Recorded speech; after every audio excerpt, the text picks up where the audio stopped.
అంటే సమయం అనేది చాలా విలువైనది, సమయం అనేది చాలా విలువైనది అనే విషయాన్ని మనం చూస్తూ ఉన్నాం.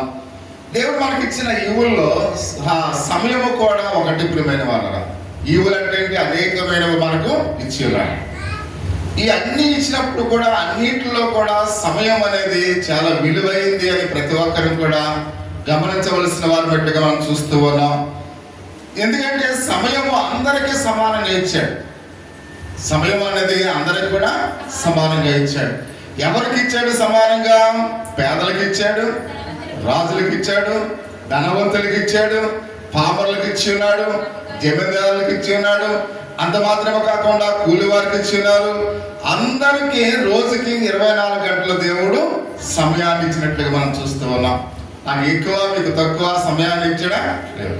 అంటే మన అందరికీ 24 hours ఇచ్చి ఉన్నాడు. అంటే అందరికి కూడా 24 గంటలు ఆయన ప్రాఫిట్ చేసినట్లుగా మనం చూస్తాం. ఎందుకంటే ప్రతి ఒక్కరము కూడా 24 గంటలు సమయాన్ని అందరికి ఇచ్చి ఉన్నట్లుగా మనము దేవుని యొక్క లేఖన భాగము ద్వారా చూస్తూ ఉన్నాం. కాబట్టి అనేకులు తమ సమయాన్ని దుర్వినియోగపరుస్తూ ఉన్నారు. ప్రియమైన వాళ్ళ సమయాన్ని వాళ్ళు ఏం చేస్తారంట? అంటే చూడండి, మనకు ఆ సమయము విలువ తెలియకపోతే ఆ సమయాన్ని మనం ఏం చేస్తాం? పాడు చేస్తాం. ఆ సమయం యొక్క విలువ తెలియకపోతే ఆ సమయం ఎంత విలువైందో మనకి తెలియదు. ఎందుకంటే ప్రియ సహోదరి సహోదరా, సమయాన్ని మనం దుర్వినియోగపరచడమే కాకుండా ఎప్పుడైతే ఆ విధంగా చేస్తూ ఉన్నామో మన జీవితం వ్యర్థమైపోతుంది. ప్రతి వారి యొక్క జీవితం వ్యర్థమైపోతుంది. ఎందుకంటే ఒక సెకండ్ గడిచిందంటే అది తిరిగి రావడం అనేది అసంభవం. ప్రియమైన వాళ్ళ, ఒక సెకండ్ మన జీవితంలో గడిచిపోయింది అనుకోండి, అది తిరిగి రావడం అనేది అసంభవం. అంటే ఒక సెకండ్ కూడా నువ్వు తీసుకురాలేవు. అలాంటప్పుడు ఆ సెకండ్ అనేది ఎంతో విలువైనది. ఎందుకంటే నువ్వు తీసుకొచ్చేది కాదు, అదేమో నువ్వు తీసుకొస్తావా సెకండ్? ఒక సెకండ్ కూడా నువ్వు తీసుకురాలి. అంటే నువ్వు తీసుకురాలేనిది ఏంటి? విలువైనది. నువ్వు తీసుకురాలేదంటే దాని యొక్క విలువ ఎక్కువ. టెక్నిక్గా మనం ఏదైనా ఏ వస్తువు అయినా కొనవచ్చు. ఎందుకంటే మనం దాన్ని కొనడానికి మన దగ్గర ధనం ఉంది. 1 కోటి రూపాయలు ఇస్తాను, ఒక సెకండ్ వెనకరమంటే వస్తుందా? రాదు. అంటే మనుషులు సమయాన్ని వృధా చేస్తూ ఉన్నారు. సమయాన్ని ప్రతి ఒక్కరు కూడా అయితే వృధా చేయడం మాత్రమే కాకుండా అది మన జీవితానికి వ్యర్థమవుతుంది అనే విషయాన్ని ప్రతి ఒక్కరు కూడా ఎవరైతే వృధా చేస్తున్నారో అది మన జీవితానికి ఏమవుతుందంట? వ్యర్థమవుతుంది అనే విషయాన్ని ప్రతి ఒక్కరిని కూడా గమనించవలసిన వారి బట్టిగా మనం చూస్తూ ఉన్నాం. కొందరు ఈ లోక సంపద కొరకు పాడు చేస్తున్నట్లుగా మనం చూస్తూ ఉన్నాం. కొంతమంది అయితే ఈ లోక సంపద కొరకు సమయాన్ని ఏం చేస్తున్నారు? పాడు చేస్తూ ఉన్నారు అనే విషయాన్ని మనం చూస్తూ ఉన్నాం. అంత మాత్రమే కాకుండా ప్రియ సహోదరి సహోదర, ఆ దేవుని యొక్క వాక్యం సెలవుతుంది, కొంతమంది సమయాన్ని సద్వినియోగపరుచుకొని పరలోక రాజ్యంలో నిలిచి ఉండే ఒక కార్యక్రమాల కొరకు ఏం చేస్తున్నారు? సమయాన్ని ఉపయోగిస్తూ ఉన్నారు. కొంతమంది అయితే ధనము కొరకు సమయాన్ని వృధా చేస్తూ ఉన్నారు. కొంతమంది అయితే పరలోకం కొరకు వారి సమయాన్ని వినియోగిస్తూ ఉన్నారు. అంటే ఈ యొక్క ఉదయకాల సమయంలో మనం దేని కొరకు మన సమయాన్ని ఉపయోగిస్తూ ఉన్నాం, దేని కొరకు మన సమయాన్ని మనం వాడుతూ ఉన్నాము అనే విషయాన్ని ప్రతి ఒక్కరిని కూడా చాలా జాగ్రత్తగా ఆలోచించవలసిన వారినట్లుగా మనం చూస్తూ ఉన్నాం. ఎందుకంటే మనం గమనించినట్లయితే తొందరగా దరిద్రుడు అయిపోయేవాడు ఈ లోకంలో ఎవరు?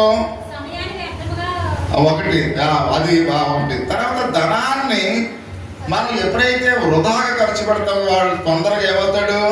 దరిద్రుడైపోతాడు. అవునా? దరిద్రుడైపోతాడు. అయితే ప్రతి రూపాయిని కూడా విలువగా ఎవరు చూస్తాడో వాడు ఏమవుతాడు? ధనవంతుడు అవుతాడు. అందుకని 100 రూపాయలు ఆ డబ్బులు అంటాయంట, నువ్వు నన్ను 100 రూపాయల దాకా నన్ను పెంచు, అక్కడి నుంచి నేను నిన్ను పెంచుతాను. అంటే డబ్బులు ఏముంటుందంట? 100 రూపాయల దాకా నన్ను పెంచమని అడుగుతుందంట ఆ యజమాని. అప్పటి నుంచి ఆ యజమాని ఏది పెంచుతుంది? 100 రూపాయలు పెంచుతుంది. ఎలా పెంచుతుంది? ఆ 100 రూపాయలు ఇప్పుడు శాంతికి ఇచ్చామనుకోండి, నెలకొచ్చి 10 రూపాయలు బట్టి ఇస్తుంది. అంటే అది ఆ 100 రూపాయలు ఇంటి దగ్గర నిశ్శబ్దంగా ఉందా? నిశ్శబ్దంగా లేదు. ఏం చేస్తుంది? 10 రూపాయలు పెంచుతుంది. అంటే 100 రూపాయల దాకా నువ్వు పెంచితే అది నేనేం చేస్తుంది? అక్కడి నుంచి పెంచుతుంది. ప్రియమైన వాళ్ళ, అందుకని మనం నిద్రపోయినా కానీ వడ్డీ నిద్రపోదంట. అంటే ప్రతి విషయంలో కూడా అంటే ఆ ధనము యొక్క విలువ తెలిసిన వాడు ధనవంతుడు అవుతాడు, ధనము యొక్క విలువ తెలియని వాడు దరిద్రుడు అవుతాడు.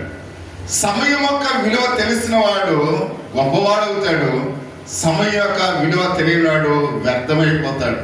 కాబట్టి మనం ఈ యొక్క ఉదయకాల సమయంలో సమయం యొక్క విలువ మనము ఎరిగిన వారమై ఉండాలి. ప్రియా సహోదరి సహోదరుడా, అందుకనే పరిశుద్ధ గ్రంథంలో 2 విషయాల గురించి మనం ఆలోచన చేస్తూ ఉన్నాం.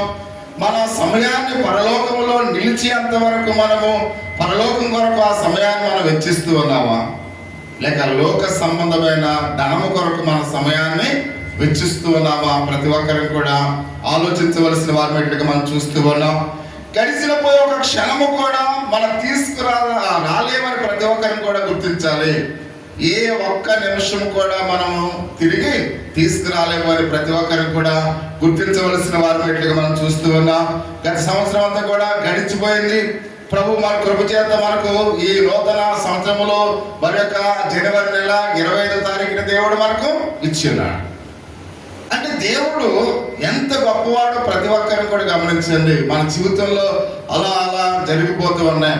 పుట్టినరోజు వస్తుందండి, మనం అనుకుంటాం కొత్త సంవత్సరంలోకి వెళ్తాం అనుకుంటున్నాం, కానీ నిజంగా వాస్తవంగా మనకు రోజులు గడుస్తున్నాయంటే మనం ఏం చేస్తున్నాం, మన ప్రయాణం మనం గమ్యస్థానానికి చేరుతూ ఉన్నాం. మీకు అర్థమవుతుందా? గమ్యస్థానానికి చేరుతూ ఉన్నాం అంటే ముందుకు మనం ఇలా నడుచుకుంటూ పోతున్నామంటే మనం మరణానికి దగ్గరికి వెళ్తూ ఉన్నాం. మీకు అర్థమవుతుందా? మరణానికి దగ్గర వెళుతున్నాం అంటే ఒక మనుషుడు 70 సంవత్సరాలు బ్రతకొచ్చు, 60 బ్రతకొచ్చు. తన జీవితంలో ఎన్ని సంవత్సరాలు బ్రతుకుతున్నాడంటే ఆ సంవత్సరాలకి ముందు నడుచుకుంటూ వెళ్తున్నాడంటే ఎక్కడికి వెళ్తున్నాడు? మరణానికి దగ్గరగా వెళుతూ ఉన్నాడు ప్రియమైన వారు. కాబట్టి అందుకనే ప్రతి విషయంలో కూడా మనం వెళుతున్న ప్రతి రోజు కూడా గడిచిపోతున్న ప్రతి రోజు కూడా మనల్ని మరణానికి ఏం చేస్తుంది? సమీపంగా తీసుకువెళుతుంది. అందుకనే కాలము సమయము విలువ ఎంతో ఇక్కడ విలువైనవిగా మనము ఎంచవలసిన వారిగా మనం చూస్తూ ఉన్నాం. కాబట్టి అందుకనే 90వ కీర్తనలో ఆయన మాట్లాడుతూ ఉన్నాడు 10వ వచనంలో, మా ఆయుష్కాలము 70 సంవత్సరములు, అధిక బలమున్న ఎడల 80 సంవత్సరములగును, అయినను వాటి వైభవం ఆయాసమే దుఃఖమే, అది త్వరగా గతించును, మేము ఎగిరిపోదము అనే విషయానికి మనం చూస్తూ ఉన్నాం. మన ఆయుష్కాలం ఎంతంట? 70 లేక 80 సంవత్సరాలు. అయినప్పుడు కూడా అది ఇక్కడ మనం చూడండి, అవి త్వరగా ఏమవుతాయంట? గతించిపోతాయి. ఒకవేళ అక్కడి నుంచి వచ్చే ఆ యొక్క ఆయుష్ అంతా కూడా ఏంటి? ఆయాసము దుఃఖమే. మరోసారి 6 గంటలకి శ్రీమంతుల రమేష్ తెలిసి శ్రీమంతుల రమేష్ మన అబ్బులు గారి పనిలోకి వస్తాడు ఒక ఆయన స్టే చేసుకుంటున్నాడు. వాళ్ళ అబ్బాయి శంకుస్థాపనానికి ప్రార్థన చేయడానికి కరెక్ట్గా 6 గంటల 2 పాస్టర్ గారంటే వెళ్ళానమాట. ఆ మెట్లకి పైకెక్కి ప్రార్థన చేస్తాక ఆలస్యం వచ్చేస్తుంది. ఇదేంట్రా బాబు, ఇంత ఇంచుమించు నాకు ఒక 53 సంవత్సరాల్లోనే ఆలస్యం వచ్చేస్తుంది. అంటే ఎప్పుడన్నాడు మామూలుగా బైబుల్లో ఎన్ని సంవత్సరాలు కాగేస్తున్నాడు? 70 సంవత్సరాలకి. కానీ 54 సంవత్సరాలకే ఆలస్యం వచ్చేస్తుంది. ఒకసారి నాకే భయం వేసింది. ఆ తాపి వాళ్ళు ఏంటి పాస్టర్ గారు ప్రార్థన చేయమంటే ఆవేశపడిపోతున్నారు, కానీ వాళ్ళు కూడా కంగారు పడిపోయారు. అంటే ఏదో ఒకటి చేయాలి, అలా అయితే చాలా సమస్యలో నేను ఉన్నాను అనుకున్నాను. అంటే ఇక్కడ మనం ఆ వయసు గడిచిపోతున్న ప్రతిసారి కూడా మనం మరణానికి సమీపిస్తున్నాము అనే విషయాన్ని ప్రతి ఒక్కరిని కూడా గమనించవలసిన వారమైనట్లుగా మనం చూస్తూ ఉన్నాం. అంటే ఇప్పుడు ఆ సహోదరుడా ప్రతి ఒక్కరం కూడా మనం ఆలోచించవలసిన వారమైనట్లుగా పరిశుద్ధ గ్రంథంలో చాలా తేటతెల్లగా రాయబడినట్లుగా మనం చూస్తూ ఉన్నాం. అందుకనే కీర్తనకారుడు ఇక మంచి విలువైన వాక్యాన్ని ఇక్కడ రాసినట్లుగా మనం చూస్తూ ఉన్నాం. అంటే ఒకే ఒక జీవితం మనకు ఉంది. మానవుడికి ఒకే ఒక జీవితం, ఇంకా రెండవ జీవితం లేదు. ఒకవేళ చాలా మంది ఐదవలు చెబుతుంటారు, నువ్వు మంచివాడిగా ఈ లోకంలో దాన ధర్మాలు చేస్తే మళ్ళా పుడతావు, ఒకవేళ నువ్వు చెడ్డ పనులు చేస్తే కాకిలా పుడతావు అని అంటూ ఉంటారు. అసలు వాక్యం సెలవిస్తుంది మనిషికి ఒక జీవితమే, వేరే జీవితం అనేది లేదు. కాబట్టి ఒకసారి మనం గమనించండి, మన జేబులో 100 రూపాయలు ఉందనుకోండి, మనం ఏదైనా ఊరు వెళ్తే ఆ 100 రూపాయలని చాలా జాగ్రత్తగా ఖర్చు పెడతాం. అదే ఒక కట్ట ఉందనుకోండి, 100 రూపాయల కట్ట మన జేబులో ఉందనుకోండి, మనం ఏం చేస్తాం? విడిగా ఖర్చు పెడతా. ఒక 100 ఖర్చు పెడితే ఇంకా 99 ఉన్నాయి అన్నట్టుగా మనం ఖర్చు పెడతాం. ఆ 100 ఒకటే ఉంటే ఎందుకు జాగ్రత్తగా ఖర్చు పెడుతున్నాం? ఒకటే ఉంది కనుక. అలాగే మన జీవితం కూడా ఒక్కటే కాబట్టి ఒక జీవితమే దేవుడు మనకి ఇచ్చాడు. ఆ ఒక్క జీవితాన్ని మనం చాలా జాగ్రత్తగా గడపాలి. ప్రియమైన వాళ్ళారా, ఆ ఒక్క జీవితాన్ని మనం ఎలా గడపాలి? చాలా జాగ్రత్తగా గడపవలసిన వారమైనట్లుగా పరిశుద్ధ గ్రంథం మనకి తెలియపరుస్తూ ఉంది. ఈ జీవితం మనం జీవించే దాన్ని బట్టి మరణించిన తర్వాత మన జీవితము దాని మీద ఆధారపడి ఉంటుంది. ప్రియమైన వాళ్ళరా, ఈ జీవితాన్ని ఎలా జీవించావో ఈ జీవితం మీద ఆధారపడి పరలోక రాజ్యములో మన జీవితం ఉంటుంది. ఇందాక సండే స్కూల్లో మనం చూస్తాం, ధనవంతుడు ఉన్నాడు, లాజరు ఉన్నాడు. ఇద్దరికి కూడా ఒకే జీవితం ఇచ్చాడు దేవుడు. కానీ ధనవంతుడు ఏం చేశాడు? విచ్చలవిడిగా తన జీవితాన్ని అంటే దేవుణ్ణే మర్చిపోయి బ్రతికాడు. ప్రియమైన వాళ్ళ కాబట్టి ఎందుకంటే ఆయన మంచి వస్త్రాలు వేసుకోవడం అక్కడ ఇందాక మనం చూసాం, ఆ తప్పేం కాదు. మంచి ఆహారం తినడం తప్పు కాదు. కానీ అవి ఎవరిచ్చారో ఆ ఇచ్చిన దేవుడు ఏం చేశాడు? మర్చిపోయాడు. అందు మాత్రమే కాకుండా తన ఎదుట ఉన్న ఆ పేద లాజరుని మర్చిపోయాడు. కాబట్టి అందుకనే అది పాపముగా దేవుడు ఇచ్చాడు. ప్రియమైన వాళ్ళ అంటే మన జీవితంలో కూడా మనము కూడా ఎప్పుడైతే మన జీవితంలో దేవుణ్ణి ఎప్పుడైతే మర్చిపోతామో, మన జీవితం విలువైనది కనుక ఈ విలువైన జీవితాన్ని ఒకే ఒక జీవితాన్ని మనకి ఇచ్చాడు కనుక ఈ జీవితం మీద పరలోక జీవితం ఆధారపడి ఉంది కనుక దీనిని చాలా జాగ్రత్తగా మనం ఏం చేయాలి? మెసులుకోవాలి, కాపాడుకోవాలి. మన జీవితాన్ని చాలా జాగ్రత్తగా నడుపుకోవలసిన వారినట్లుగా మనం చూస్తూ ఉన్నాం. అంటే ఈ జీవితం మనకు జీవించిన దాన్ని బట్టి మరణము తర్వాత అంటూ ఉన్నాడు, నిత్య జీవితము దాని యొక్క ఫలితముగా పొందే అర్హత దేవుడు మనకి ఇస్తున్నాడు. ప్రియమైన వాళ్ళ ఒకవేళ ఈ జీవితంలో నువ్వు సరైన రీతిగా దేవుడు ఆశించినట్లుగా ఒకవేళ బ్రతకపోతే ఇక నిత్య జీవాన్ని దేవుడు ఏమాత్రమో కూడా ఇవ్వడు. ప్రియమైన వాళ్ళ అందుకనే నిత్య జీవాన్ని మనం పొందుకోవాలంటే ఈ జీవితాన్ని చాలా జాగ్రత్తగా మనం ఏం చేయాలి? ఆ దేవుడు ఆశించినట్లుగా మనము బ్రతకవలసిన వారమై ఉన్నాం, జీవించవలసిన వారమై ఉన్నాం అనే విషయానికి మనం చూస్తున్నాం. కాబట్టి మనం ఎంత జాగ్రత్తగా సమయాన్ని సద్వినియోగంగా పరచుకోవాలి అంటే ప్రతి నిమిషము ప్రతి సెకండ్ కూడా విలువైనవి కనుక నా జీవితంలోనికి అవి వెళ్ళిపోతే ఒకవేళ మనం అంకెలు వేస్తూ ఉంటాం. ఒక 10 అంకెలు వేసిన తర్వాత ఒకటి ఇంటూ పెట్టామనుకోండి, అక్కడ 9 ఉంటాయి. 2 దానికి ఇంటూ పెట్టామనుకోండి, అక్కడ 8 ఉంటాయి. అంటే ఆ మారుగా సంఖ్యలు ఏమవుతున్నాయి? తరిగిపోతూ ఉన్నాయి. అలాగే మన జీవితంలో ఒక రోజు నువ్వు వృధా చేస్తే నీ జీవితంలో ఒక రోజు పోయింది, 2వ రోజు వృధా చేస్తే 2వ రోజు పోయింది, మళ్ళీ తిరిగి రాదు. కాబట్టి అందుకనే నీ జీవితం ప్రతి నిమిషం కూడా విలువైంది కనుక ఈ రోజు నేను ఏం చేయాలి దేవునికి ఇష్టమైనది అనే ఆలోచన నీలో ఉండాలి. ప్రియమైన వాళ్ళు కాబట్టి అంతేగాని ఈరోజు సాయంకాలం అవుతుంది, మళ్ళీ మామూలుగా సాయంకాలం ఫోన్ చేస్తాం, తెల్లారిపోతే మళ్ళీ ఇంకో రోజు ఉంది అనుకుంటున్నాం. కానీ ఒకవేళ దేవుడు ఈ క్షణాన్ని నీ పిలిస్తే ఇంకొక రోజు నువ్వు చూడగలవా? చూడలేవు. ప్రియమైన వాళ్ళు అందుకనే ఉన్న దినాన్ని, ఉన్న రోజును, బ్రతికున్న కాలాన్ని దేవుడు చాలా జాగ్రత్తగా బ్రతకాలి అని ఆయన మాట్లాడుతూ ఉన్నట్టుగా మనం చూస్తూ ఉన్నాం. అందుకని కాబట్టి ఇప్పుడు ఆ సహోదరి దేవుని కొరకు ఎలా జీవించాలో ఒకసారి గుర్తించండి. ప్రసంగి 11వ అధ్యాయము 9-10 వచనాల్లో ఒక మాట మనం చూస్తూ ఉన్నాం. ప్రసంగి 9 యవ్వనుడా నీ యవ్వనమందు సంతోషపడము, నీ యవ్వన కాలమందు నీ హృదయమును సంతృప్తిగా ఉండడము, నీ కోరిక చెప్పునను నీ దృష్టి యొక్క ప్రవర్తించము.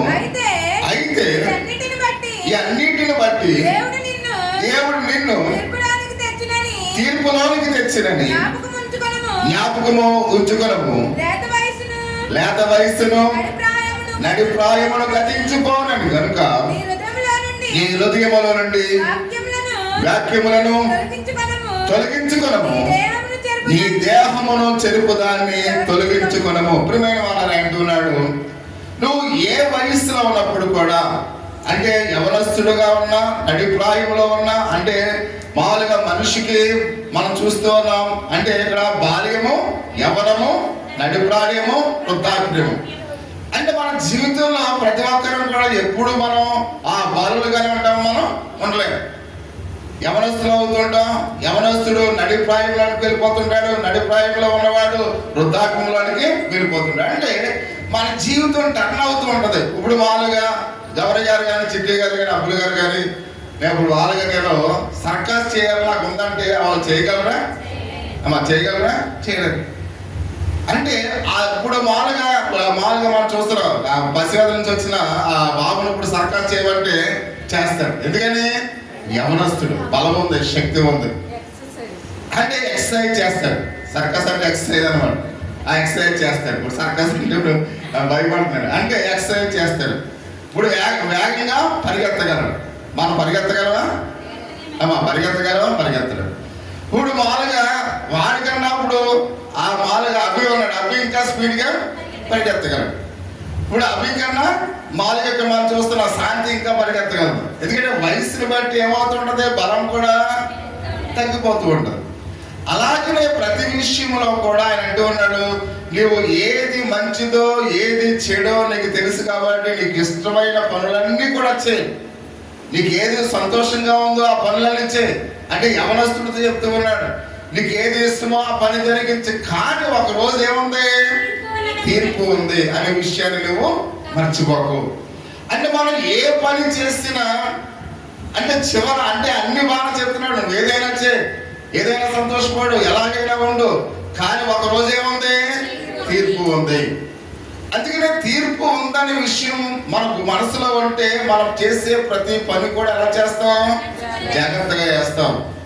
ఎందుకంటే ప్రతి ఒక్కరికి కూడా వారి క్రియలు చెప్పిన ప్రతి వారికి నా దగ్గరే ఉంది, జీతం ఉంది. అంటే నువ్వు ఏ పని చేస్తున్నావో ఆ పనికి దేవుడు తన దగ్గరే ఉంచాడు, జీతాలు ఇచ్చాడు.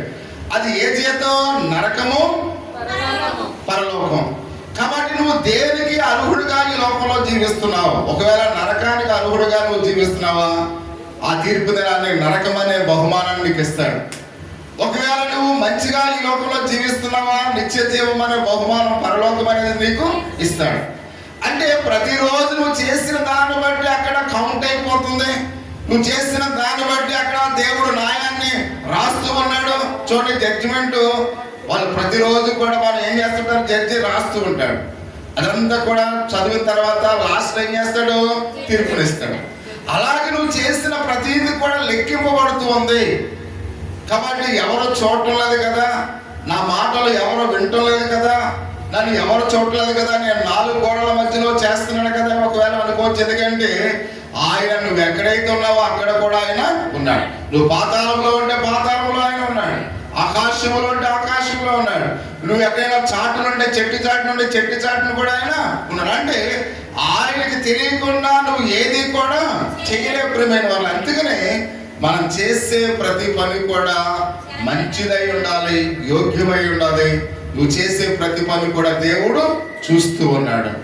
కానీ అందుకని ప్రతి విషయంలో కూడా దేవుడు చూస్తున్నాడు అనే విషయాన్ని మన మనసులో పెట్టుకున్నప్పుడు తప్పు చేయడానికి మనం సాహసం చేస్తావా? చేయం ప్రియమైన వాళ్ళు. అందుకని ఎవ్వరము కూడా ప్రతి నిమిషము కూడా మనం మంచి కార్యాలు చేయడానికి ఇష్టపడాలి, కానీ చెడు కార్యాలు చేయడానికి ఎవరం కూడా ఇష్టపడకూడదు. ఎందుకంటే ఒకరోజు తీర్పు ఉంది అనే విషయాన్ని మనం చూస్తూ ఉన్నాం. అందుకనే నీ దేహంలోను నీ చెరుపుదానాన్ని కూడా మనం ఏం చేయాలి? తొలగించాలి. ఒకవేళ నీ ఆలోచన నేను చెరుపుతుందా, అది తీసివేసే. నీ మనస్సు నీ ఆలోచన ఒకవేళ చెడ్డగా ఉన్నాయా, తీసివేసే. అంటే నిన్ను పాపములో నీకు నడిపించే ఆలోచన నీలో ఉన్నట్లయితే వెంటనే దాన్ని ఏం చేయాలి? తీసివేయాలి ప్రియమైన వాళ్ళరా. ఒకవేళ తీసివేయకపోతే నీ ఆరోగ్యాన్ని, నీ మనస్సును అవి ఏం చేస్తుందట? పాడు చేస్తుంది అనే విషయాన్ని పరిశుద్ధ గ్రంథంలో అయితే మనం చూస్తూ ఉన్నాం. మన సంవత్సరం గతించబోకముందే దేవుని మన యొక్క హృదయంలోనికి మనము ఆయనకి అప్పగించుకోవడం ఎంత గొప్ప భాగ్యం. ఒకసారి గమనించాలి ప్రియమైన వాళ్ళరా. ఈ దినాలు మనకు గడిచిపోతున్నా ఆ దినాలు మనము దేవునికి మన హృదయాన్ని ఏం చేయాలి? అప్పగించాలి. కాబట్టి ఈ ఉదయకాల సమయంలో మన యొక్క హృదయాన్ని దేవునికి మనం అప్పగించవలసిన వారి బట్టి మనం చూస్తూ ఉన్నాం. అప్పగించడం ఎంత గొప్ప భాగ్యం ఒకసారి గమనించండి ప్రియమైన వాళ్ళ. దేవునికి మనం అప్పగించడం అనేది ఎంతో గొప్ప భాగ్యము. చూడండి, మనం కొన్ని సందర్భాల్లో చూడండి, మనం ఎక్కడికైనా వెళ్ళి వస్తుంటే ఒకసారి సపోజ్ మనం బాప్తిజానికి వెళ్ళామనుకోండి, ఆ మామూలుగా కాలంలో బాప్తిజం తీసుకోవడానికి మన జేబులో ఉన్న పర్సు, మన జేబులో ఉన్న సెల్ ఫోన్ ఇవన్నీ కూడా ఎవరికి ఇస్తాం? ఎవరైతే నమ్మకంగా ఉంటారో వాళ్ళకి మనం ఇస్తాం. అవునా? నమ్మకంగా ఉన్న వాళ్ళకి ఇస్తాం. అంతేగాని దారి పోయేవాడందరూ కూడా ఈ బ్యాగ్ కట్టుకోమని ఇస్తామా? ఏమో ప్రియమైన వాడు. అంటే ఇక్కడ మనం నమ్మకమైన వాడికి మనం ఏం చేస్తున్నాం? ఇస్తూ ఉన్నాం. మన హృదయాన్ని ఇప్పుడు ఎవరికి ఇవ్వాలి? దేవునికి ఇవ్వాలి. కాబట్టి ఆయన నమ్మకమైన వాడు, నీ హృదయాన్ని కాపాడగల శక్తి కలిగిన వాడు, నిన్ను ప్రేమించగలిగిన వాడు. కాబట్టి అందుకని మన హృదయాన్ని ఈ యొక్క ఉదయకాల సమయంలో ఎవరికి ఇవ్వాలి? దేవునికి ఇవ్వాలి ప్రియమైన వాడరా. కాబట్టి అందుకని దేవుని యొక్క వాక్యంలో ఈ జీవితము మన కొరకు దేవుడు అయితే ఇక్కడ ఏ విధంగా ఆయన ప్రేమిస్తూ ఉన్నాడో, ఈ జీవితంలో మనం దేవుని కొరకు ఖర్చు పెట్టే ప్రతి సమయము కూడా పరలోక రాజ్యములో ఆయన లెక్క పెడుతూ ఉంటాడు ప్రియమైన వాడరా. నీ హృదయాన్ని దేవునికి ఇచ్చి నువ్వు దేవుని కొరకు ఏ పని అయితే చేస్తూ ఉన్నావో, ఏ సమయాన్ని దేవుని కొరకు కనపడుతూ ఉన్నావో, నీవన్నీ కూడా లెక్క చూసి ఆయన నీకు గొప్ప బహుమానాన్ని, ఆయన తీర్పుదనాన్ని ఇస్తాడు ప్రియమైన వారు. అంటే దేవుని కొరకు ఎవరైతే ప్రయాసపడుతూ ఉన్నారో, దేవుని కొరకు ఎవరైతే సమయాన్ని ఖర్చు పెడుతూ ఉన్నారో వారందరూ కూడా మనం గమనించేటైతే చూడండి, మనం బ్యాంకులో దాస్తే ప్రతి రూపాయి కూడా ఒకరోజు అది ఏమైతే వడ్డీతో సహా మనము తీసుకుంటాం ప్రియమైన వాళ్ళు. కానీ మన దగ్గర మా ఇంట్లో 10 పుస్తకాలు ఉన్నాయి, కానీ ఒక దాంట్లో కూడా 1 రూపాయి లేదు. ఆ పుస్తకాల వల్ల ఏమైనా ఉపయోగమా? లేదు. నా జేబులో మామూలుగా 3 ATM కార్డులు ఉన్నాయి, కానీ వాటిలో 1 రూపాయి కూడా లేదు. కాబట్టి ప్రతి విషయంలో కూడా అవి కార్డులు ఎందుకులే, మన ధనాన్ని మన మామూలుగా సేవింగ్ అకౌంట్ లో వేయట్లేదు ప్రియమైన వాళ్ళు. ఒకవేళ వేస్తే మన డబ్బులు ఉంటాయి. అలాగే ప్రతి విషయంలో కూడా నువ్వు దేవునికి సమయాన్ని ఖర్చు పెడితే పరలోక రాజ్యంలో నీకు విలువైన బహుమానం దేవుడు ఇస్తాడు.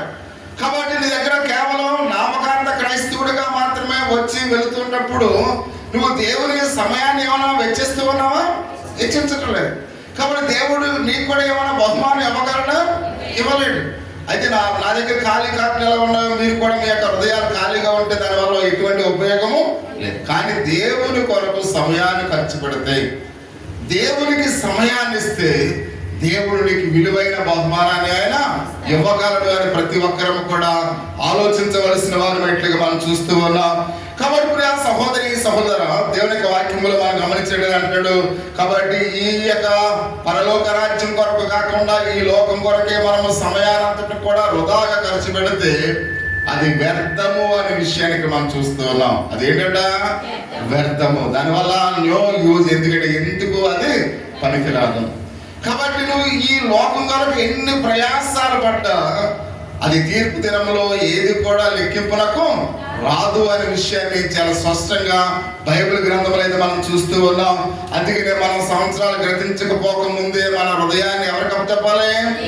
దేవునికి అప్పచెప్పవలసిన వారమై ఉన్నాం. ఒక వ్యక్తి 70 ఏళ్ళు ఒకవేళ జీవిస్తే ప్రియమైన వాళ్ళు, ఆ వ్యక్తి తన సమయము ఎలా గడుపుతాడో ఒకసారి లెక్కలు చూద్దాం. ఒకసారి ఒకవేళ మనలో ఎవరైనా 70 సంవత్సరాలు జీవిస్తే, ఇక 70 సంవత్సరాలు జీవించిన వాళ్ళు ఎవరున్నారు? అమ్మా, ఇద్దరు కనపడుతున్నారు. 70 సంవత్సరాలు జీవించిన వాళ్ళు 70 ఉంటాయండి సిట్టి గారు, ఏమన్నా గౌరీ గారు ఉంటాయా? 70 అంటే 70 సంవత్సరాలు వాళ్ళిద్దరు కూడా జీవించారు. Very good. ఎందుకంటే చాలా సంతోషం. ఎందుకంటే ఆ వయసు వచ్చేదాకా మనం ఉంటామో ఉండమో తెలియదు. కానీ ఏదేమైనప్పుడు కూడా 70 సంవత్సరాలు వాళ్ళు జీవించారు. కాబట్టి అందుకనే 70 సంవత్సరాలు జీవించిన వ్యక్తులు వారి సమయాన్ని ఎలా గడుపుతారో ఒకసారి లెక్కలతో ఒకసారి మనం తెలుసుకుందాం. ఒకసారి ఏమైనా పెన్ ఉంటే ఒకసారి రాసుకుని చాలా విలువైన ఆ విషయాలు కనుక ఒకసారి మనం చూద్దాం. కాబట్టి ఎందుకంటే ఆ లెక్కల ప్రకారం ఒక వ్యక్తి తన 75 ఏళ్ల కాలంలో 23 సంవత్సరాలు నిద్రలో ఉంటాడండి. ఎన్ని సంవత్సరాలు? 23 సంవత్సరాలు నిద్రపోయారంటే వీళ్ళిద్దరు కూడా 23 సంవత్సరాలు నిద్రపోయారు. అంటే 70 సంవత్సరాలు వాళ్ళు జీవించారు. 70 సంవత్సరాల్లో ఎన్ని సంవత్సరాలు నిద్రపోయారు? అమ్మా, ఎన్ని సంవత్సరాలు? నేను తెలుగే చెప్తాను, చెప్పాలి. 23 సంవత్సరాల వారు నిద్రపోయినట్లుగా మనం చూస్తూ ఉన్నాం. అంత మాత్రం కాకుండా 16 సంవత్సరాలు పని చేస్తారండి. 70 సంవత్సరాల్లో 23 సంవత్సరాలు నిద్రపోయారు, 16 సంవత్సరాలు ఏం చేస్తారు? పని చేస్తారు. పొలం పని కావచ్చు, కాబట్టి గీతలు మేపడం కావచ్చు, వేరే వేరే పనులు కావచ్చు. ఎన్ని సంవత్సరాలు పని చేశారంటే వాళ్ళు 16 సంవత్సరాలు పని చేసినట్లుగా మనం చూస్తూ ఉన్నాం. అంత మాత్రమే కాకుండా 8 సంవత్సరాలు టీవీ వినోద కార్యక్రమాలు చూస్తారంట వాళ్ళు. ఇద్దరు కూడా టీవీ దగ్గరికి ఇలా చూస్తూ ఉంటారు. నేను ఒకసారి అర్థం ఉంటాను, మంచం చివరి కూర్చుని గౌరవ గారు టీవీ ఎలా చూస్తుంటాడు, ఆయన చిట్టి గారేమో ఆయన మంచం చివరికి వెళ్ళి ఎలా చూస్తూ ఉంటాడు. అంటే వీళ్ళ యొక్క జీవిత కాలంలో 8 సంవత్సరాలు టీవీ కార్యక్రమాలు చూస్తారు. ఒకవేళ పూర్వం నుంచి టీవీ లేకపోవచ్చు, లేకపోతే వీధి సినిమాలో, లేకపోతే వేరే సినిమాలో, లేకపోతే ఏదో ఎవరన్నా ఏదన్నా విశేషాలు చెప్పడం, ఏదేమైనప్పుడు కూడా 8 సంవత్సరాలు వాళ్ళు ఎలా వినోద కార్యక్రమాల్లో వారు గడిపినట్లుగా, లేక వివాహ సమయంలో మా వదిన గారు ఆయన కూడా సరదాగా అలా విరాహ ఏంటంటారా విహార యాత్ర, లేకపోతే అలాగే వంగం గారు మాయ గారు కూడా సరదాగా. ఏమైనప్పుడు కూడా ఎంత సమయాన్ని వాళ్ళు ఇక్కడ వినోదాలు గడిపారంట? 8 సంవత్సరాలు గడిపినట్లుగా మనం చూస్తూ ఉన్నాం. 6 సంవత్సరాలు ప్రయాణంలో ఉన్నారంట ప్రియమైన వాళ్ళ. కూరగాయలకి వెళ్తేనేమి నిడదవులు కానీ, లేకపోతే వారి యొక్క ఊర్లు వెళ్ళి వస్తాకి ఎన్ని సంవత్సరాలు? ఈ 70 సంవత్సరాలు వారు ప్రయాణం అయ్యే సమయాన్ని తీసేయాలి. 6 సంవత్సరాలు ప్రయాణాన్ని వారు గడిపినట్లుగా మనం చూస్తూ ఉన్నాం. 16 సంవత్సరాలు నర వారు స్నానానికి, తినడానికి, విశ్రాంతి తీసుకోవడానికి గడిపారు. ఎన్ని సంవత్సరాలు? 16 సంవత్సరాల నర తినడానికి, స్నానానికి, కాబట్టి అక్కడ విశ్రాంతి. ఎందుకంటే మనం పనిలోకి వెళ్ళిన తర్వాత ఏం చేస్తుంటాం? కొంత రెస్ట్ ఉంటుంది. ఇప్పుడైతే రెస్ట్ ఉండలేదు. 20 వెళ్తాం, 8 గంటలకు వెళ్తున్నారు, 11 గంటలకు మళ్ళీ తిరిగి ఇంటికి వచ్చేస్తున్నారు. ఎవరు బాక్స్ పెట్టుకెళ్తలేదు, ఎవరు కూడా పట్టుకెళ్తారు. పూర్వ దినాల్లో ఆ చేలగొట్ల మీద కూర్చుని బాక్సులు అక్కడే తిని, అక్కడే ఆ చేలగొట్ల దగ్గర ఏదైనా చెట్టు ఉంటే అక్కడ ఆ చేలగొట్టు దగ్గర కాసేపు కూర్చుని పూట పనికి కూడా క్యారేజీ పట్టుకెళ్ళేవారు. పట్టుకెళ్ళి వాళ్ళు ఇప్పుడు అలాగంటే ఇప్పుడు మా అమ్మ క్యారేజీ పట్టుకురావడం రైతులకు. అంటే ఆ విధానం అంటే కొంత సమయం వాళ్ళు ఏం చేసేవారు? విశ్రాంతి తీసుకున్న తర్వాత మరలా 1 గంట అయిన తర్వాత మళ్ళీ పని చేసుకుంటూ 1 గంటకి వచ్చేవారు. కానీ ఇప్పుడు ఎన్ని గంటలకు వచ్చేస్తున్నారు? 11 గంటలకు వచ్చి. అంటే ఆ మనిషి దగ్గర సామర్థ్యం కూడా అంత లేదు. అక్కడ ఎండలో కూర్చుని తినేంత ఓపిక కూడా ఎవరికి లేదు. అంటే ప్రతి విషయంలో అంటే 16 సంవత్సరాల నర వీళ్ళు ఆ విధంగా చేసి ఉన్నారు అనే విషయాన్ని ఇక్కడ మనం చూస్తూ ఉన్నాం. స్నానాలకి, తిండికి, విశ్రాంతికి మొదలైన విషయాలు గడిపినట్లుగా మనం చూస్తూ ఉన్నాం. చివరిగా ఎంత సమయం ఉంది? 6 నెలల సమయము. 70 సంవత్సరాలు అన్ని కూడా తీసేస్తే ఎంత? 6 నెలల సమయం ఉంది. 6 నెలల సమయాన్ని మాత్రమే భక్తి సంబంధమైన కార్యక్రమాలకు ఇచ్చారంట ప్రియమైన వాళ్ళు. ఎన్ని సంవత్సరాలు బ్రతికారు వాళ్ళు? 70 సంవత్సరాలు బ్రతికారు. దేవునికి ఎంత సమయాన్ని ఇచ్చారు? 6 నెలల సమయాన్ని ఇచ్చారు. అసలు అది ఒకసారి మీరు ఆలోచించండి ప్రియమైన వాళ్ళు కదా. కాబట్టి ఇక్కడ మనం చూస్తున్నట్టే 69 సంవత్సరాలు శరీరం కొరకు, అంటే 69.5 సంవత్సరాలు శరీరం కోసం బ్రతికారు. మీకు అర్థమవుతుందా? ఎన్ని సంవత్సరాలు? 69.5 సంవత్సరాలు శరీరం కొరకు, వినోదాల కొరకు, వస్త్రాల కొరకు, ఆరోగ్యం కొరకు, తినడం కోసం, బ్రతకడం కోసం, అన్నిటి కోసం 69 సంవత్సరాలున్నర శరీరం కోసం బ్రతికారు. కాబట్టి దేవుని కొరకు ఎన్ని సంవత్సరాలు బ్రతికారు? 6 నెలలు మాత్రమే. ఇది మంచిదంటారా? ఒకసారి గమనించండి అమ్మా, ఇది మంచిదంటారా? 70 సంవత్సరాలు బ్రతికిన వ్యక్తి 69.5 సంవత్సరాలు శరీరం కొరకు బ్రతికి 6 సంవత్సరాలు ఆత్మ సంబంధమైన విషయాల గురించి ఆలోచన చేస్తే, అంటే ఇక్కడ మనం చూస్తున్నాం నిత్యం ఉండే ఆత్మ కొరకు కేవలం 6 నెలలు మాత్రమే వాళ్ళు గడిపరిపోయిన వారు. అంటే నిత్యము జీవించే ఆత్మ కొరకు 6 నెలలు మాత్రమే వారు సమయాన్ని ఇచ్చారు. కాబట్టి ఇది ఆలోచన చేస్తే నాకైతే సిగ్గేస్తుంది నా జీవితంలో. అంటే వాళ్ళిద్దరి గురించి కాదు నేను చెప్పేది, మన అందరి గురించి నేను చెప్తూ ఉన్నాను. అంటే మనిషి అంటే ఇక్కడ చూడండి 70 సంవత్సరంలో ఇది నశించిపోయి ఈ శరీరం కోసం ఎంతో తాపత్రయపడి బ్రతుకుతూ ఉన్నాడు ప్రియమైన వాళ్ళు. తన సమయాన్ని గడుపుతూ ఉన్నాడు. నిత్యత్వములో కొన్ని కోట్ల సంవత్సరాలు ఉండే ఈ ఆత్మ విషయంలో మాత్రము ఎంతకాలం శ్రద్ధ తీసుకున్నాడు? 6 నెలలు మాత్రమే శ్రద్ధ తీసుకుంటూ ఉన్నాడు. కాబట్టి ఒకసారి ప్రతి ఒక్కరు కూడా ఆలోచించండి. కాబట్టి మేము దేవుని కోసం బ్రతికేస్తున్నాం, దేవుని కొరకు దీవించేస్తున్నాం, దేవుని కొరకు ఏదైనా త్యాగం చేస్తాం అంటే మనం చేసే త్యాగాలన్నీ మన జీవితంలో ఎంతకాలం? 6 నెలల కోసం ఏదో మనం పెద్ద సాధించేస్తాం అనుకున్నాం ప్రియమైన వాళ్ళని. అంటే దేవుడికి కొంతమందికి అది కూడా కష్టమైపోతుంది. ఒక ఆదివారం కనపడితే మళ్ళీ ఆదివారం కనపడట్లేదు. ఒక శుక్రవారం కనపడితే శుక్రవారం అనేసరికి స్త్రీల కూటమి మాత్రమే అనుకుంటున్నారు చాలా మంది. అంటే ఒక రోజు కనపడితే ఒక రోజు కనపడకుండా, కాబట్టి మనం ప్రతి సమయాన్ని కూడా మనం ఏం చేస్తున్నాం? వృధా చేస్తూ ఉన్నాం.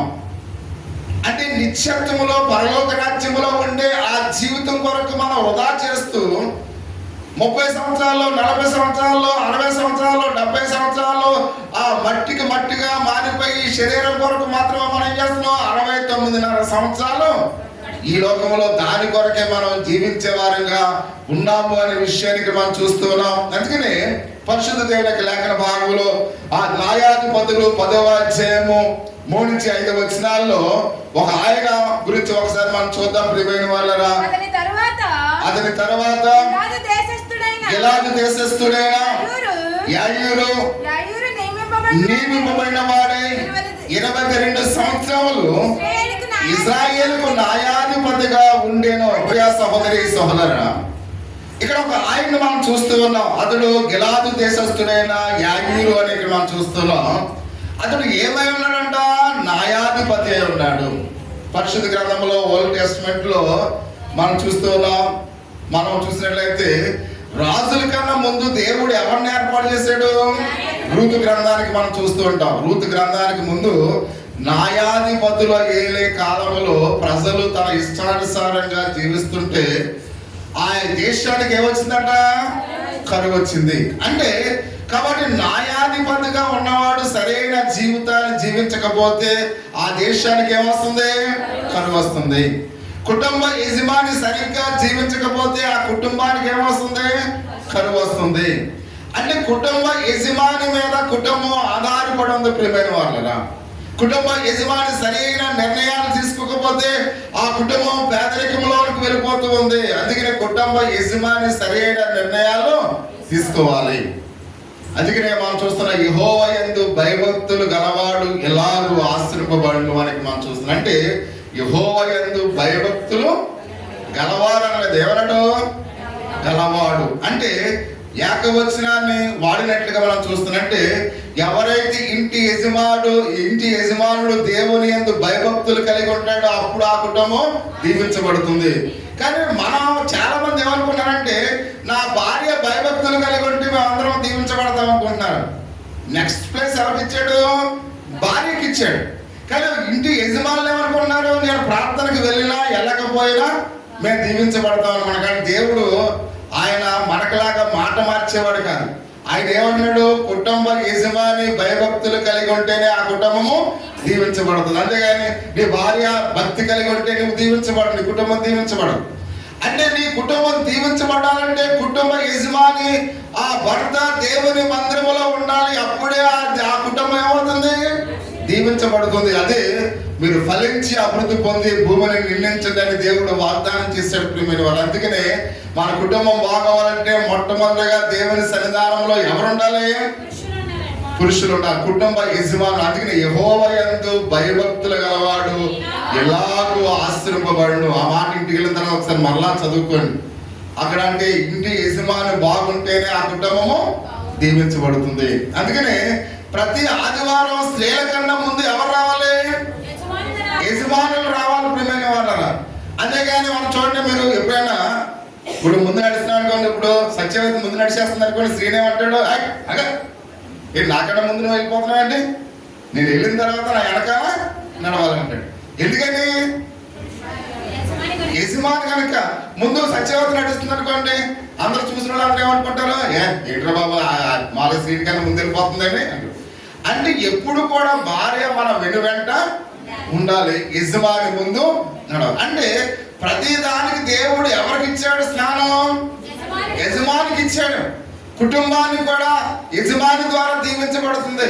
కుటుంబ యజమాని ఆలోచన ద్వారా దీవించబడుతుంది. అంటే ప్రతిది కూడా కుటుంబ యజమానే కారణం ప్రియమైన వాళ్ళరా. అందుకనే కుటుంబ యజమానే ఆ కుటుంబానికి కారణం కనుక దేవుని సన్నిధానంలో ఆ కుటుంబ యజమానే ముందు ఉండాలి అనే విషయానికి మనం చూస్తున్నాం. అందుకనే వచ్చే ఆదివారం ప్రతి ఒక్కరు కూడా కుటుంబ యజమానులు ముందు ఇది ఫుల్ అయిపోయిన తర్వాత అప్పుడు అలాగంటే మీరు అమ్మా అలాగంటే మీరు వెళ్ళిపోండి, మేము వంటలు చేసుకుని వస్తాం అనుకున్నామ్మా. అర్థమవుతుందా? అంటే ప్రాధాన్యత యజమానులకు ఉండాలి అనే విషయాన్ని ఇక్కడ మనము చూస్తూ ఉన్నాం. కానీ అందుకనే దేవుని యొక్క వాక్య భాగంలో ఆయన మాట్లాడుతూ ఉన్నాడు. ఇక్కడ మనం చూస్తే ఈ గిలాదు దేశస్తుడైన యాయీరు నియమించబడిన 22 సంవత్సరాలు ఇజ్రాయేలుకు ఆయన ఎలా ఉన్నాడంట? న్యాయాధిపతిగా ఉన్నాడు. అతనికి 30 మంది కుమారులు ఉన్నారంట. ఎంతమంది అంట? శ్రేణి ఎంతమంది? 30 మంది కుమారులు. ఎవరికైనా ఉన్నారమ్మా 30 మంది కుమారులు? అమ్మా ఎవరికైనా ఉన్నారు 30 మంది కుమారులు? మన ఎవరికి లేరు. అంటే మన జనరేషన్ లో ఎవరికి లేరు. కానీ ఇతడు యాయీరు అతనికి ఇక్కడ మనం చూస్తూ ఉన్నాం 30 మంది కుమారులు ఉన్నారు. వారు 30 గాడిదలను ఎక్కి 30 ఊర్లు తిరిగేవారంట. ప్రియమైన వారు అమ్మ నా మాట అర్థమవుతుంది. ఒకసారి ఏమైనా లాభం చూడండి. అతనికి 30 మంది కుమారులు ఉన్నారంట. 30 మందికి ఏమి ఇచ్చాడట? 30 గాడిదలు ఇచ్చాడు. 30 గాడిదల నుంచి ఏం చేశాడంట? చెప్పాలి, నాతో చెప్పాలి. ఆ 30 ఊర్లు తిరగమన్నాడు. ఒక్కొక్కరికి ఒక గ్రామాన్ని ఇచ్చేసాడు. ఆ న్యాయాధిపతి ఆ 30 గ్రామాలు గాడిదలు ఎక్కి వెళ్ళి ఏం చేస్తారంట? తిరుగుతూ ఉన్నట్లుగా మనం చూస్తూ ఉన్నాం. యాయీరు చనిపోయి అక్కడ కామాలో ప్రాతి పెట్టబడిన వారికి మనం చూస్తున్నాం. అది ఆయన జీవిత చరిత్ర. ప్రియమైన వాడు అర్థమవుతుందా? అతని జీవిత చరిత్ర ఏంటి? ఇంకా బైబిల్లో అతని గురించి ఇంకా ఏమీ రాయలేదు. ఏం రాశాడు? 22 సంవత్సరాలు పరిపాలన చేశాడు. 22 సంవత్సరాలు పరిపాలన చేశాడు. 30 మంది పిల్లలు అన్నాడు కాబట్టి 30 గాడిదలు ఇచ్చాడు, 30 ఊర్లు ఇచ్చాడు, చనిపోయాడు. ఇంకా అతని గురించి ఏమైనా రాశాడా బైబిల్లో? ఏమి రాలేదు. కాబట్టి ఎందుకు మనం చెప్పుకుంటున్నాం ఒకసారి ప్రతి ఒక్కరిని కూడా ఆలోచించండి. మైక్ ద్వారా కూడా వింటున్న అనేక మంది కూడా ఆలోచించండి. అంటే 22 సంవత్సరాలు న్యాయాధిపతిగా ఉండి ఒక ఘనమైన కార్యం కూడా చేయలేదండి. అర్థమవుతుందమ్మా? 32 నెలలు 22 సంవత్సరాలు న్యాయాధిపతిగా ఉండి ఘనమైన కార్యాలు, మంచి కార్యాలు ఏమి కూడా చేయలేదు. కాబట్టి మనం ఒకసారి గమనించండి. కాబట్టి మన వయసు అంతా ఇక్కడ కూడా ఉన్న ప్రతి ఒక్కరు కూడా స్త్రీ కానీ పురుషుడు కానీ పిల్లలు కానీ పెద్దవాళ్ళు కానీ మామూలుగా మా పురుషులు ఎవరైనప్పుడు కూడా నీ వయసుకి ఇప్పుడు ఒక ఘనమైన కార్యాన్ని నువ్వు చేసావా లేదా ఒకసారి ఆలోచించాను. లేక నేను కూడా యాయీరులాగా పిల్లలు కనేసిన తర్వాత పిల్లలకు గాడిదలు ఇచ్చేసి పిల్లల ఊర్లంటే కూడా మీరు తిరగండి అని తండ్రిలాగా ఉండి మనం కూడా చనిపోయామా? ఒకసారి ఆలోచించండి ప్రియమైన వాడు. అంటే మనము దేవుడు మనకి ఇచ్చిన జీవితాన్ని మనం ఎలా నడుచుకుంటూ ఉన్నాం, దేవుడు మనకి ఇచ్చిన సమయాన్ని ఎలా గడుపుతూ ఉన్నాం. కాబట్టి ఈ 22 సంవత్సరాలు న్యాయాధిపతిగా ఉన్నాడు. అంటే ఆ యాక్చువల్గా ఇజ్రాయేల్ దేశానికి న్యాయాధిపతిగా ఉండి ఆ దేశంలో న్యాయాధిపతి అంటే ఏం చేయాలి? మంచి కార్యాలు చేయాలి, మంచి పనులు చేయాలి. ఇప్పుడు ఒకవేళ మామూలుగా ఒక సర్పంచ్నైనా లేకపోతే ఒక ముఖ్యమంత్రినైనా ఒక ప్రధానమంత్రినైనా ప్రజలు ఎందుకు ఎన్నుకుంటారు? మంచి కార్యాలు చేస్తారని. కాబట్టి వాళ్ళు ఏ కార్యాలు చేయకుండా మొత్తం ఊళ్ళో ఉన్న వాళ్ళందరూ గాడులు పడిచ్చేసారు అనుకోండి. మరి పలానా ఊరు వెళ్ళిపోండి మీరు అందరూ కూడా అన్నారనుకోండి. అలాంటి మామూలుగా అటువంటి సర్పంచ్ గారిని మనం ఏమంటాం? దేవుడా బాబు గాడులు పడిచ్చి ఊరంతా తిరగబడినట్టు అనుకుంటాం. కానీ సర్పంచ్ అనగా గ్రామంలో మంచి కార్యాలు చేయాలి, ముఖ్యమంత్రి అనగా మంచి కార్యాలు చేయాలి, ప్రధాని అనగా మంచి కార్యాలు చేయాలి. కాబట్టి అందుకనే ప్రజలు వాళ్ళని ఎన్నుకుంటూ ఉన్నారు. ఇతను 22 సంవత్సరాలు పరిపాలన చేసి న్యాయాధిపతిగా ఒక ఘనమైన కార్యము కూడా ఏది కూడా చేయకుండా అతడు చనిపోయాడు అనే విషయాన్ని పరిశుద్ధ గ్రంథంలో అయితే మనం చూస్తూ ఉన్నాం. అందుకని అంటున్నాడు, ప్రియా సహోదరి సహోదర, దానికి బదులుగా ఏం చేశాడైనా ఘనమైన కార్యాలకు బదులు ఏం చేశాడమ్మా? ఘనమైన కార్యాలకు బదులు ఏం చేశాడైనా? 30 గాడిదలు కొన్నాడు. ఇంకేం చేశాడు? 30 ఊర్లు తిరగమన్నాడు. ఈయన ఘనమైన కార్యాలు మనం కూడా ఎలా చేద్దామా? మన పిల్లలకి తనకో గాడిదలు ఇచ్చేద్దామా? అంటే మన తల్లిదండ్రులుగా మనం ఏం చేస్తూ ఉన్నాం? దేవుడు మనకి ఇచ్చిన పిల్లల్ని మనం ఎలా పెంచుతూ ఉన్నాం? దేవుడు మనకి ఇచ్చిన సంతానాన్ని ఏ విధంగా మనము అయితే దేవుని యొక్క విశ్వాసంలో పెంచుతున్నాం? ప్రతి ఒక్కరు కూడా ఆలోచించవలసిన వారి పట్ల మనం చూస్తూ ఉన్నాం. కాబట్టి అందుకనే అవును, మనం కూడా అనేక యొక్క జీవితంలో సాధించింది ఏంటో ఒకసారి అడిగితే ఏమని చెప్తారు ప్రియమైన వాళ్ళ? రే, నీ జీవితంలో నువ్వేం సాధించావు అని ఎవరైనా నిన్ను అడిగితే నువ్వేం చెప్పగలవు? ఒకసారి ఆలోచించండి. ఎవరైనా వచ్చి పాస్టర్ గారు మీరు ఏం సాధించారో చెప్పండి అంటే నేనేం చెప్పగలను. అలాగే మిమ్మల్ని కూడా మీరు ఏం సాధించారు అంటే మీరేం చెప్పగలరు? ఒకవేళ యాగిని అడిగితే ఏం చెప్పాడు? నేను 30 గాడిదలు కొన్నాను, 30 కుమారులను కన్నాను, 30 ఊర్లు తిరగమన్నాను అని చెప్తాడు. కాబట్టి నీవు కూడా అలాగనే చెప్పగలవా? ఒకసారి ఆలోచించి ప్రియమైన వాళ్ళ. కొంతమంది ఇక్కడ మనం చూస్తూ ఉన్నాం, అనేకులు ఇక్కడ తను చాలా మంది తెలంగాణలో అంటుంటా, వాడు అప్పు చేసి చచ్చుండ్రా అంటాడు. అంటే అప్పు చేసి ఏం చేయడంట? చచ్చాడంట. ఒకసారి మేము ట్రైనింగ్లో ఫోన్ వచ్చింది, గబగబా తెలంగాణ అతను వచ్చి, ఒరే మీ మామగారు సచ్చుండ్రా అన్నాడు. ఏడో సచ్చుండ్రా ఏంట్రా బాబు, మనమైతే మీ మామగారు కాలం చేస్తారని ఎంతో గౌరవంగా మర్యాదగా చెప్తాం. వాళ్ళు వేసి పాస్టర్ గారు మీ మామగారు సచ్చుండు అన్నాడు. కాబట్టి అందరూ నవ్వాలో అసలు మాటకి ఏం చేయాలి? బాధపడాలి. కానీ వాడు పలికిన ఆ శబ్దానికి అందరూ ఏం చేస్తారు? నవ్వుతున్నారు ప్రియమైన వాళ్ళు. అంటే మనము ఒకవేళ మనము తల్లిదండ్రులుగా పిల్లలకు అప్పులు చూపించి చనిపోయే తండ్రిగా ఉన్నామేమో ఒకసారి ఆలోచించండి ప్రియమైన వాళ్ళు. దయచేసి ప్రతి ఒక్కరు కూడా తండ్రులుగా ఉన్నవారు ఒకవేళ అప్పులు చేసి చచ్చిపోయిన వాళ్ళ లిస్టులో ఏం సాధించామంటే నేను ఆ లిస్టులో ఉన్నానా అని ఒకసారి ప్రతి ఒక్కరు కూడా ఆలోచించవలసిన వారు మెట్లుగా అయితే మనం చూస్తూ ఉన్నాం. కాబట్టి ఇక్కడ అతడు ఇక్కడ దెబ్బలాడి, కొంతమంది వాడు దెబ్బలాట ఆడి చచ్చిండ్రా అంటారు, కొంతమంది వాడు బ్రతికంతా ఏంటి దెబ్బలాట. చివరికి ఆడు చచ్చిపోయే ముందు కూడా చచ్చిపోయాడు అనుకోండి, పాపం ఎలా చచ్చిపోయాడు అంటే ఆడు దెబ్బలు చచ్చిండ్రా అంటారు. అంటే ఆ బ్రతుకు అదే నెరవేర్చడానికి ఆ జీవితంలోకి ఏమీ లేదు. ఎక్కడికి వెళ్ళినా కొట్లాట్లు, ఎక్కడికి వెళ్ళినా గొడవలు, ఎక్కడికి వెళ్ళినా దెబ్బలాట్లు. ఆ జీవితాంతం కూడా దెబ్బలాడి ఆఖరిని ఏం చేసినట్టు చచ్చిండాడు. కాబట్టి ఎలాంటి బ్రతుకు ఒకవేళ మనం మన జీవితాన్ని ఎవరైనా అడిగితే ఒకవేళ ఈ జవాబు మనం చెప్తున్నామా? ఒకసారి ప్రతి ఒక్కరు కూడా ఆలోచించవలసిన వారి బయటకు మనం చూస్తున్నాం. కాబట్టి చాలా మంది ఒకవేళ అనారోగ్యం వస్తే అనారోగ్యాన్ని చూపించుకోకుండా అనేకమైన కారణాలు చూసి జబ్బుతోనే చచ్చిపోతారు ప్రియమైన వాళ్ళు. కాబట్టి ఎందుకంటే మనం ప్రతి ఒక్కరు కూడా మంచి వైద్యాలు ఉన్నాయి, మంచి డాక్టర్లు ఉన్నారు. ఏ బలహీనత వచ్చినా మనం దాచుకోకుండా కాబట్టి మనం ఏం చేయాలి? వైద్యం చేయించుకోవాలి. చాలా మంది తల్లులు ఏం చేస్తారంటే నాలో ఒకవేళ జ్వరం వస్తే ఎవరికి చెప్పుకోకూడదు, నాలో బలహీనత వస్తే ఎవరికి చెప్పుకోకూడదని వారిలోనే అది రాసుకుంటే చివరికి వారి యొక్క జీవితంలో ఆ మాలుగా తల్లినే కోల్పోయినట్లుగా ఉంటారు, తండ్రిని కూడా కోల్పోయినట్లుగా ఉంటారు. తల్లిదండ్రులు ఈ లోకంలో లేకపోతే ఆ పిల్లల యొక్క పరిస్థితి ఎంత దౌర్భాగ్యంగా ఉంటుందో ఎవరైనా ఆలోచన చేస్తే ఆరోగ్యాన్ని వాళ్ళు ఏం చేస్తారో కాపాడుకుంటారు. కాబట్టి తల్లిదండ్రులు చూసినట్లుగా ఎవరు కూడా చూడరు ప్రియమైన వాళ్ళు. ఒకవేళ ఈ రోజుల్లో ఎవరైనా కాబట్టి ఒక రోజు అన్నం పెడతారేమో, లేదా 2 రోజులు ఆదరిస్తారేమో, 3 రోజులు ఆదరిస్తారేమో, నీ జీవితాంతం కూడా నేను జాగ్రత్తగా చూసేది నీ తల్లి నీ తండ్రి ప్రియమైన వాళ్ళు. కాబట్టి నీ తల్లిదండ్రుల ఆరోగ్యం జాగ్రత్తగా ఉండాలి. జాగ్రత్తగా ఉండాలంటే తల్లిదండ్రులు ఆరోగ్యాల పట్ల చాలా జాగ్రత్త వహించాలి. అంతేగాని జబ్బుతో చనిపోవడానికి దేవుడిని ఈ లోకంలో సృష్టించలేదు. కానీ గొప్పగా మనం చెప్పుకోవడానికి ఏమి లేదు. జబ్బుతో మామూలుగా డబ్బులు అయిపోతాయని, జబ్బుతో చచ్చిపోయారని మనం చెప్పడం అది పెద్ద గొప్పగా ప్రియమైన అది చేతకానితనం, నీ బలహీనత. అందుకనే ఎవరిని కూడా నేను జబ్బుతో ఉన్నానని చెప్పకండి. ఎందుకంటే ప్రతి రోగానికి కూడా దేవుడు మందును ఇచ్చాడు. మందు లేని జబ్బు రోగం ఈ లోకంలో ఏది కూడా లేదు ప్రియమైన వాళ్ళు. అందుకనే నేను బలహీనతతో ఉన్నానని చెప్పకండి. ఎందుకంటే నీ బలహీనతకు హాస్పిటల్కి వెళ్తే దేవుడు అనేకమైన వైద్యాన్ని ఇచ్చాడు. అందుకనే ఎవరు కూడా నీ జీవితంలో నువ్వు ఏం చేస్తావంటే నేను జబ్బుతో చచ్చిపోయానని ఎవరు కూడా ఏం చేయకూడదు, చెప్పకూడదు ప్రియా సహోదరి సహోదరా. అంత మాత్రమే కాకుండా ఇక్కడ మనం చూస్తూ ఉన్నాం. కాబట్టి బ్రతికినంత కాలం కూడా మనుషులను వేధించి చచ్చిపోతారు. కొంతమంది ఏం చేస్తారంటే వాళ్ళు మనుషులను వేధించి లేవటం మొదలు ఎవరు టార్గెట్ పెడదాం ఈరోజు అని ఇంకా వారి యొక్క జీవితంలో ఆ రోజు మొదలెట్టి అందరూ కూడా ఏం చేస్తుంటారు?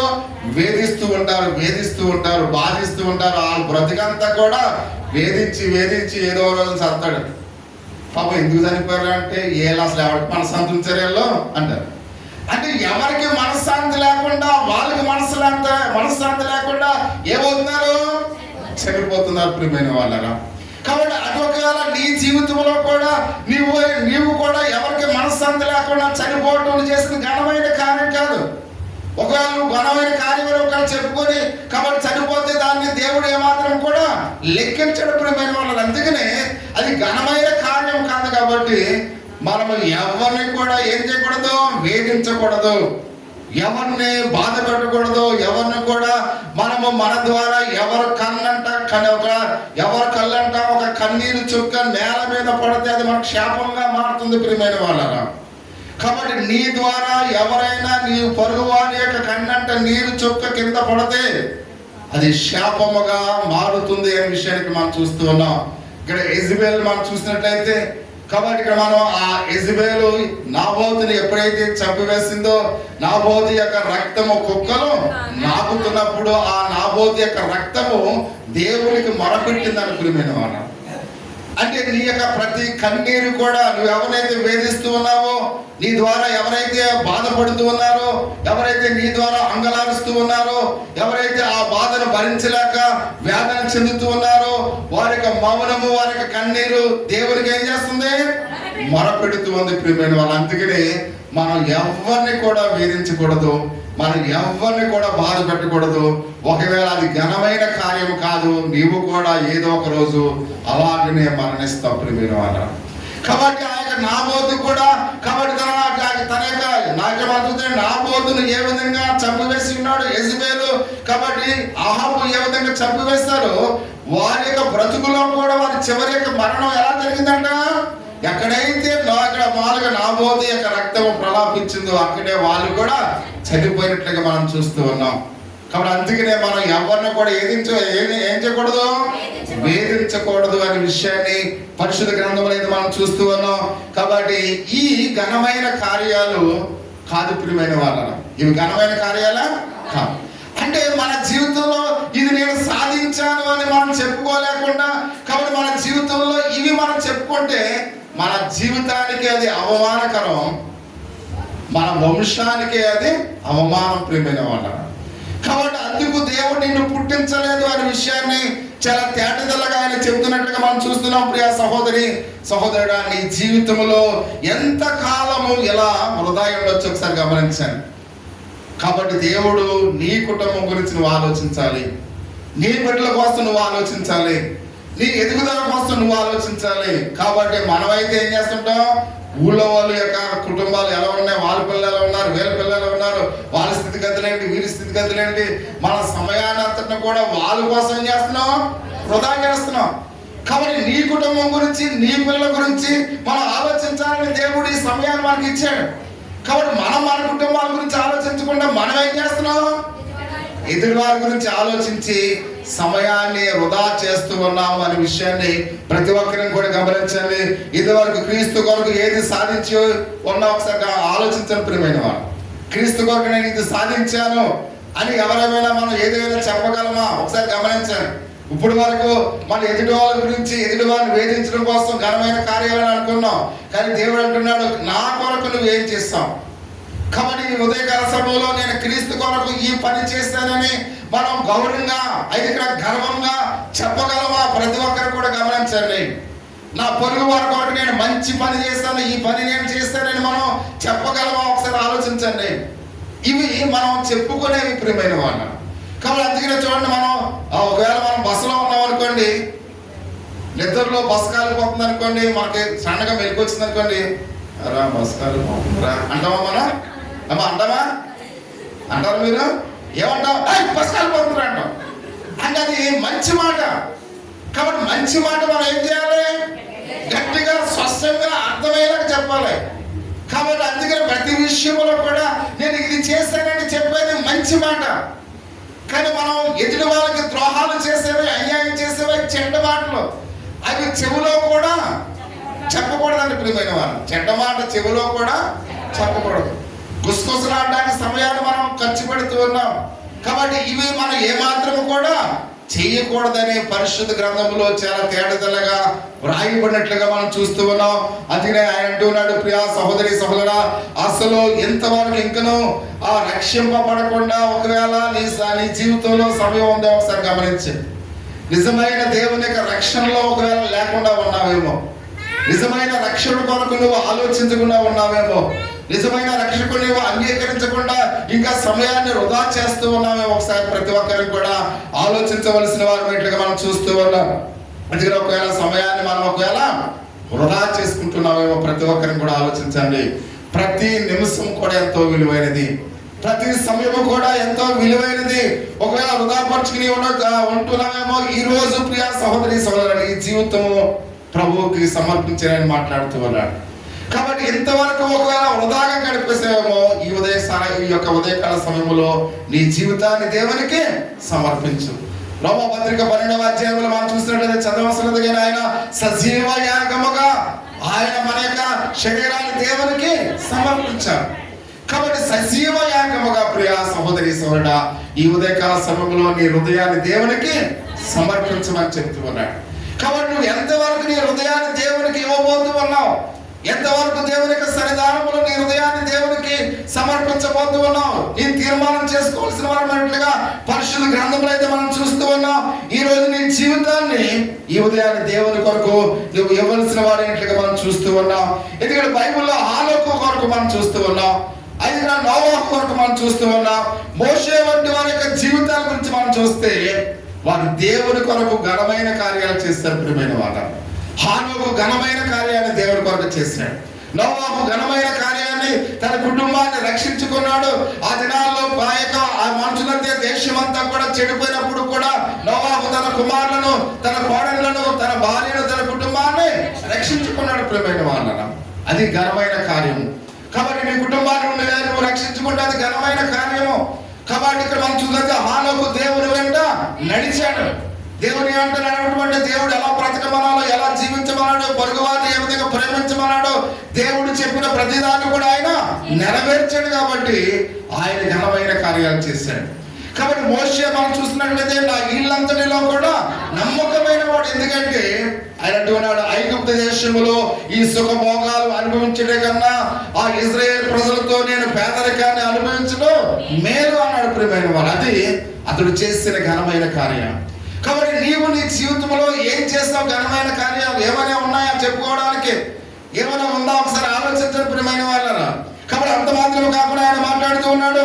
కాబట్టి సర్వ సృష్టికి సువార్తను ప్రకటించి తండ్రి కుమార పరిశుద్ధాత్మ త్రి యొక్క నామములో దేవుని యొక్క సువార్తను ప్రకటించమని దేవుని యొక్క వాక్యం సెలవిస్తుంది. కాబట్టి మనం ఎంతవరకు దేవుని సువార్తకు మనం ప్రయాసపడుతూ ఉన్నాము ప్రతి ఒక్కరిని కూడా ఆలోచించవలసిన వారిగా మనం చూస్తూ ఉన్నాం. కాబట్టి నీ జీవితం ఆయనకి ఇప్పుడే సమర్పించి ప్రియమైన వాళ్ళ, ఇదేదో పాస్టర్ గారు చెప్తున్న మాట ఇదేదో ఏలకొలంగా తీసుకోకండి. కాబట్టి మీ జీవితాన్ని దేవునికి సమర్పించండి. ఎందుకంటే ఇది ఎంతో విలువైన సమయము. కాబట్టి ఒకవేళ మీరు వృధా చేసుకోకండి ప్రియమైన వాళ్ళ. కాబట్టి నీ జీవితాన్ని దేవునికి సమర్పిస్తే ఇప్పుడే ఘనమైన కార్యాలను చేయడానికి అది ఎంతో దోహదపడుతుంది ప్రియ సహోదరి సహోదరుడా. కాబట్టి నీ జీవితాన్ని దేవునికి ఇవ్వడానికి నువ్వు ఇష్టపడుతూ ఉన్నావా? ఒకసారి మీ అంతరాత్మలను ఒకసారి ఆలోచించండి ప్రియమైన వాళ్ళ. దేవుని యొక్క స్వాధీనంలో నీ హృదయం ఉంటే నువ్వు ఘనమైన కార్యాలు చేయగలవు. ఒకవేళ సాతానికి నీ హృదయాన్ని ఇస్తే నువ్వు అవమానకరమైన జీవితాన్ని నువ్వు జీవిస్తావు. కాబట్టి అందుకని ఘనమైన కార్యాలు నాకు చేయాలని ఉందయ్యా. హానోకు లేకపోతే నోవాహు, మోషే వంటి ఆ పేరు ప్రఖ్యాతులు నేను కూడా పొందుకోవాలని ఉందయ్యా అని ఒకవేళ నువ్వు అనుకున్నట్లయితే నీ హృదయాన్ని దేవునికి ఇప్పుడే ఏం చేయాలి? సమర్పించాలి. సజీవ యాగముగా నువ్వు సమర్పించాలి. సమయం ఎంతో విలువైంది కనుక, భార్య బిడ్డలను దేవుడు ఇచ్చాడు కనుక ఆదివారం చాలాసార్లు మీకు చెప్పుకుంటాను, నీ భార్యలు నీ పిల్లలు సరదాగా ఎక్కడికైనా పార్క్కి తీసుకురా. భార్యతో నువ్వు ఎంత సమయాన్ని గడుపుతూ ఉన్నావు, నీ పిల్లలతో ఎంత సమయాన్ని గడుపుతూ ఉన్నావు. సరదాగా వాళ్ళు ఎప్పుడైనా బయటికి తీసుకెళ్ళావా? ఎప్పుడు కూడా మానపిల్ల ఆ నూతిలో కప్పలాగా చూడ, ఆ నూతిలో కప్ప ఏం చేస్తాడో ఎరగాలు వచ్చినప్పుడు, అయ్యి బాబోయ్ ఇప్పుడు దాకా ప్రపంచం ఇంతే అనుకున్నాను, ఎరగాలు వచ్చిన తర్వాత నాకు ఏమనుకుంటుందంట, అయ్యి బాబు ఎంత ప్రపంచం ఉందా, ఇక్కడ మారంపల్లిలో రైల్వే స్టేషన్ ఉందా అనుకుంటుందంట. అప్పుడు దాకా రైల్వే స్టేషన్ లేదు, ఎక్కడ ఉంది అది? కాబట్టి అలాగా మీ భార్య పిల్లల్ని ఎక్కడికి తీసుకెళ్లకుండా మారంపల్లిలోనే మీరు ఉంచకండి. అర్థమవుతుందా యూత్? కాబట్టి మీరు ఏం చేయాలి? వారానికి ఒక్కసారైనా, ఒకవేళ నువ్వు మామూలుగా రాజమండ్రి తీసుకెళ్ళవలసిన లేదు, సరదాగా ఆ కాలం కాకుండా తీసుకెళ్ళి వాళ్ళకి ఫోటోలు దిగితే వాళ్ళు ఎంతో సంతోషపడతారు. వాళ్ళ ఇంటికి తీసుకొచ్చామనుకోండి, వాళ్ళు ఎంతో ఆనందిస్తారు. అంటే భార్య పిల్లలతో నీ సమయాన్ని నువ్వేం చేయాలి? ఒకరోజు గడపాలి ప్రియమైన. అది దేవుడికి ఇస్తూ ఉన్నాడు. కాబట్టి అందుకని ప్రతి ఒక్కరు కూడా భార్య పిల్లలతో సరదాగా, ఆ ఉమ్మడి కుటుంబాలతో సరదాగా ఏం చేయాలి? మనం ఒక సమయాన్ని గడపాలి. అది దేవుడు ఆశించేది అనే విషయాన్ని మనం గమనించాలి. మనవలతో, తాత మామలు మనవలతో సరదాగా ఆడుకోవాలి, మనవరాలతో ఆడుకోవాలి. కాబట్టి ఎందుకంటే ఈ జీవితంలో దేవుడు మనకి ఇచ్చినది ఒకే జీవితం. కాబట్టి అందుకనే మన యొక్క ఇచ్చిన మనవలతో మనవరాలతో మనం ఏం చేయాలి? ఆడుకోవాలి, గడపాలి. కాబట్టి అటువంటి ఆనందాన్ని మనం వ్యక్తపరచమని దేవుడు జీవితాన్ని ఇచ్చాడు. కాబట్టి ప్రతి ఒక్కరికి కూడా ఆ విధంగా చేయాలని దేవుడు ఆశిస్తూ ఉన్నాడు. ఇవి మన జీవితంలో చేసే ఘనమైన కార్యాలు ప్రియమైన వాళ్ళు. అర్థమవుతుందా? కాబట్టి చూడండి, ఆ ఫోటోని పెట్టి మనం సంతోషించడానికి ఉంటుందా? కానీ ఆ ఫోటోలో ఉన్నాయని మనతో వచ్చేటట్టుగా మనం ఎలా ఉంటాం? సంతోషిస్తాం. అంతేగాని మనం ఎక్కడెక్కడో ఉన్నామనుకోండి, మన వాళ్ళు ఎక్కడ మనతో రావాలనుకోండి, వాళ్ళ ద్వారా మనం సంతోషిస్తామా? సంతోషించాం. కానీ ఆ తాతయ్య చేయబట్టుకుని ఎప్పుడైతే ఆ మనవడు నడుస్తాడో, మనవరాలు నడుస్తుందో, ఆ తాతయ్యలో ఉన్న ఆనందం వేరే, ఆ మనవుల్లో ఉన్న ఆనందము వేరే. కానీ అందుకని ప్రతి ఒక్కరిని కూడా ఎలాగో ఆహ్లాదంగా జీవించాలని దేవుడు మనకి సమయాన్ని ఇచ్చాడు ప్రియమైన వాళ్ళగా. ఆహ్లాదంగా బ్రతకడానికి దేవుడు సమయాన్ని ఇచ్చి, ఈ సమయాన్ని ఎవరు కూడా ఏం చేయకూడదు? వృధా చేయకండి. ఒకరు సంతోషాన్ని ఒకరు దోసుకోకండి, ఒకరు ఆనందాన్ని ఒకరు తీసుకోకండి. ఎవరికి దేవుడు ఇచ్చిన ఆ సంతోషాన్ని, ఆనందాన్ని మనం అందరికి మనం ఏం చేయాలి? చేరవేయాలి. అది నిజమైన క్రైస్తత్వం ప్రియమైన వాళ్ళ.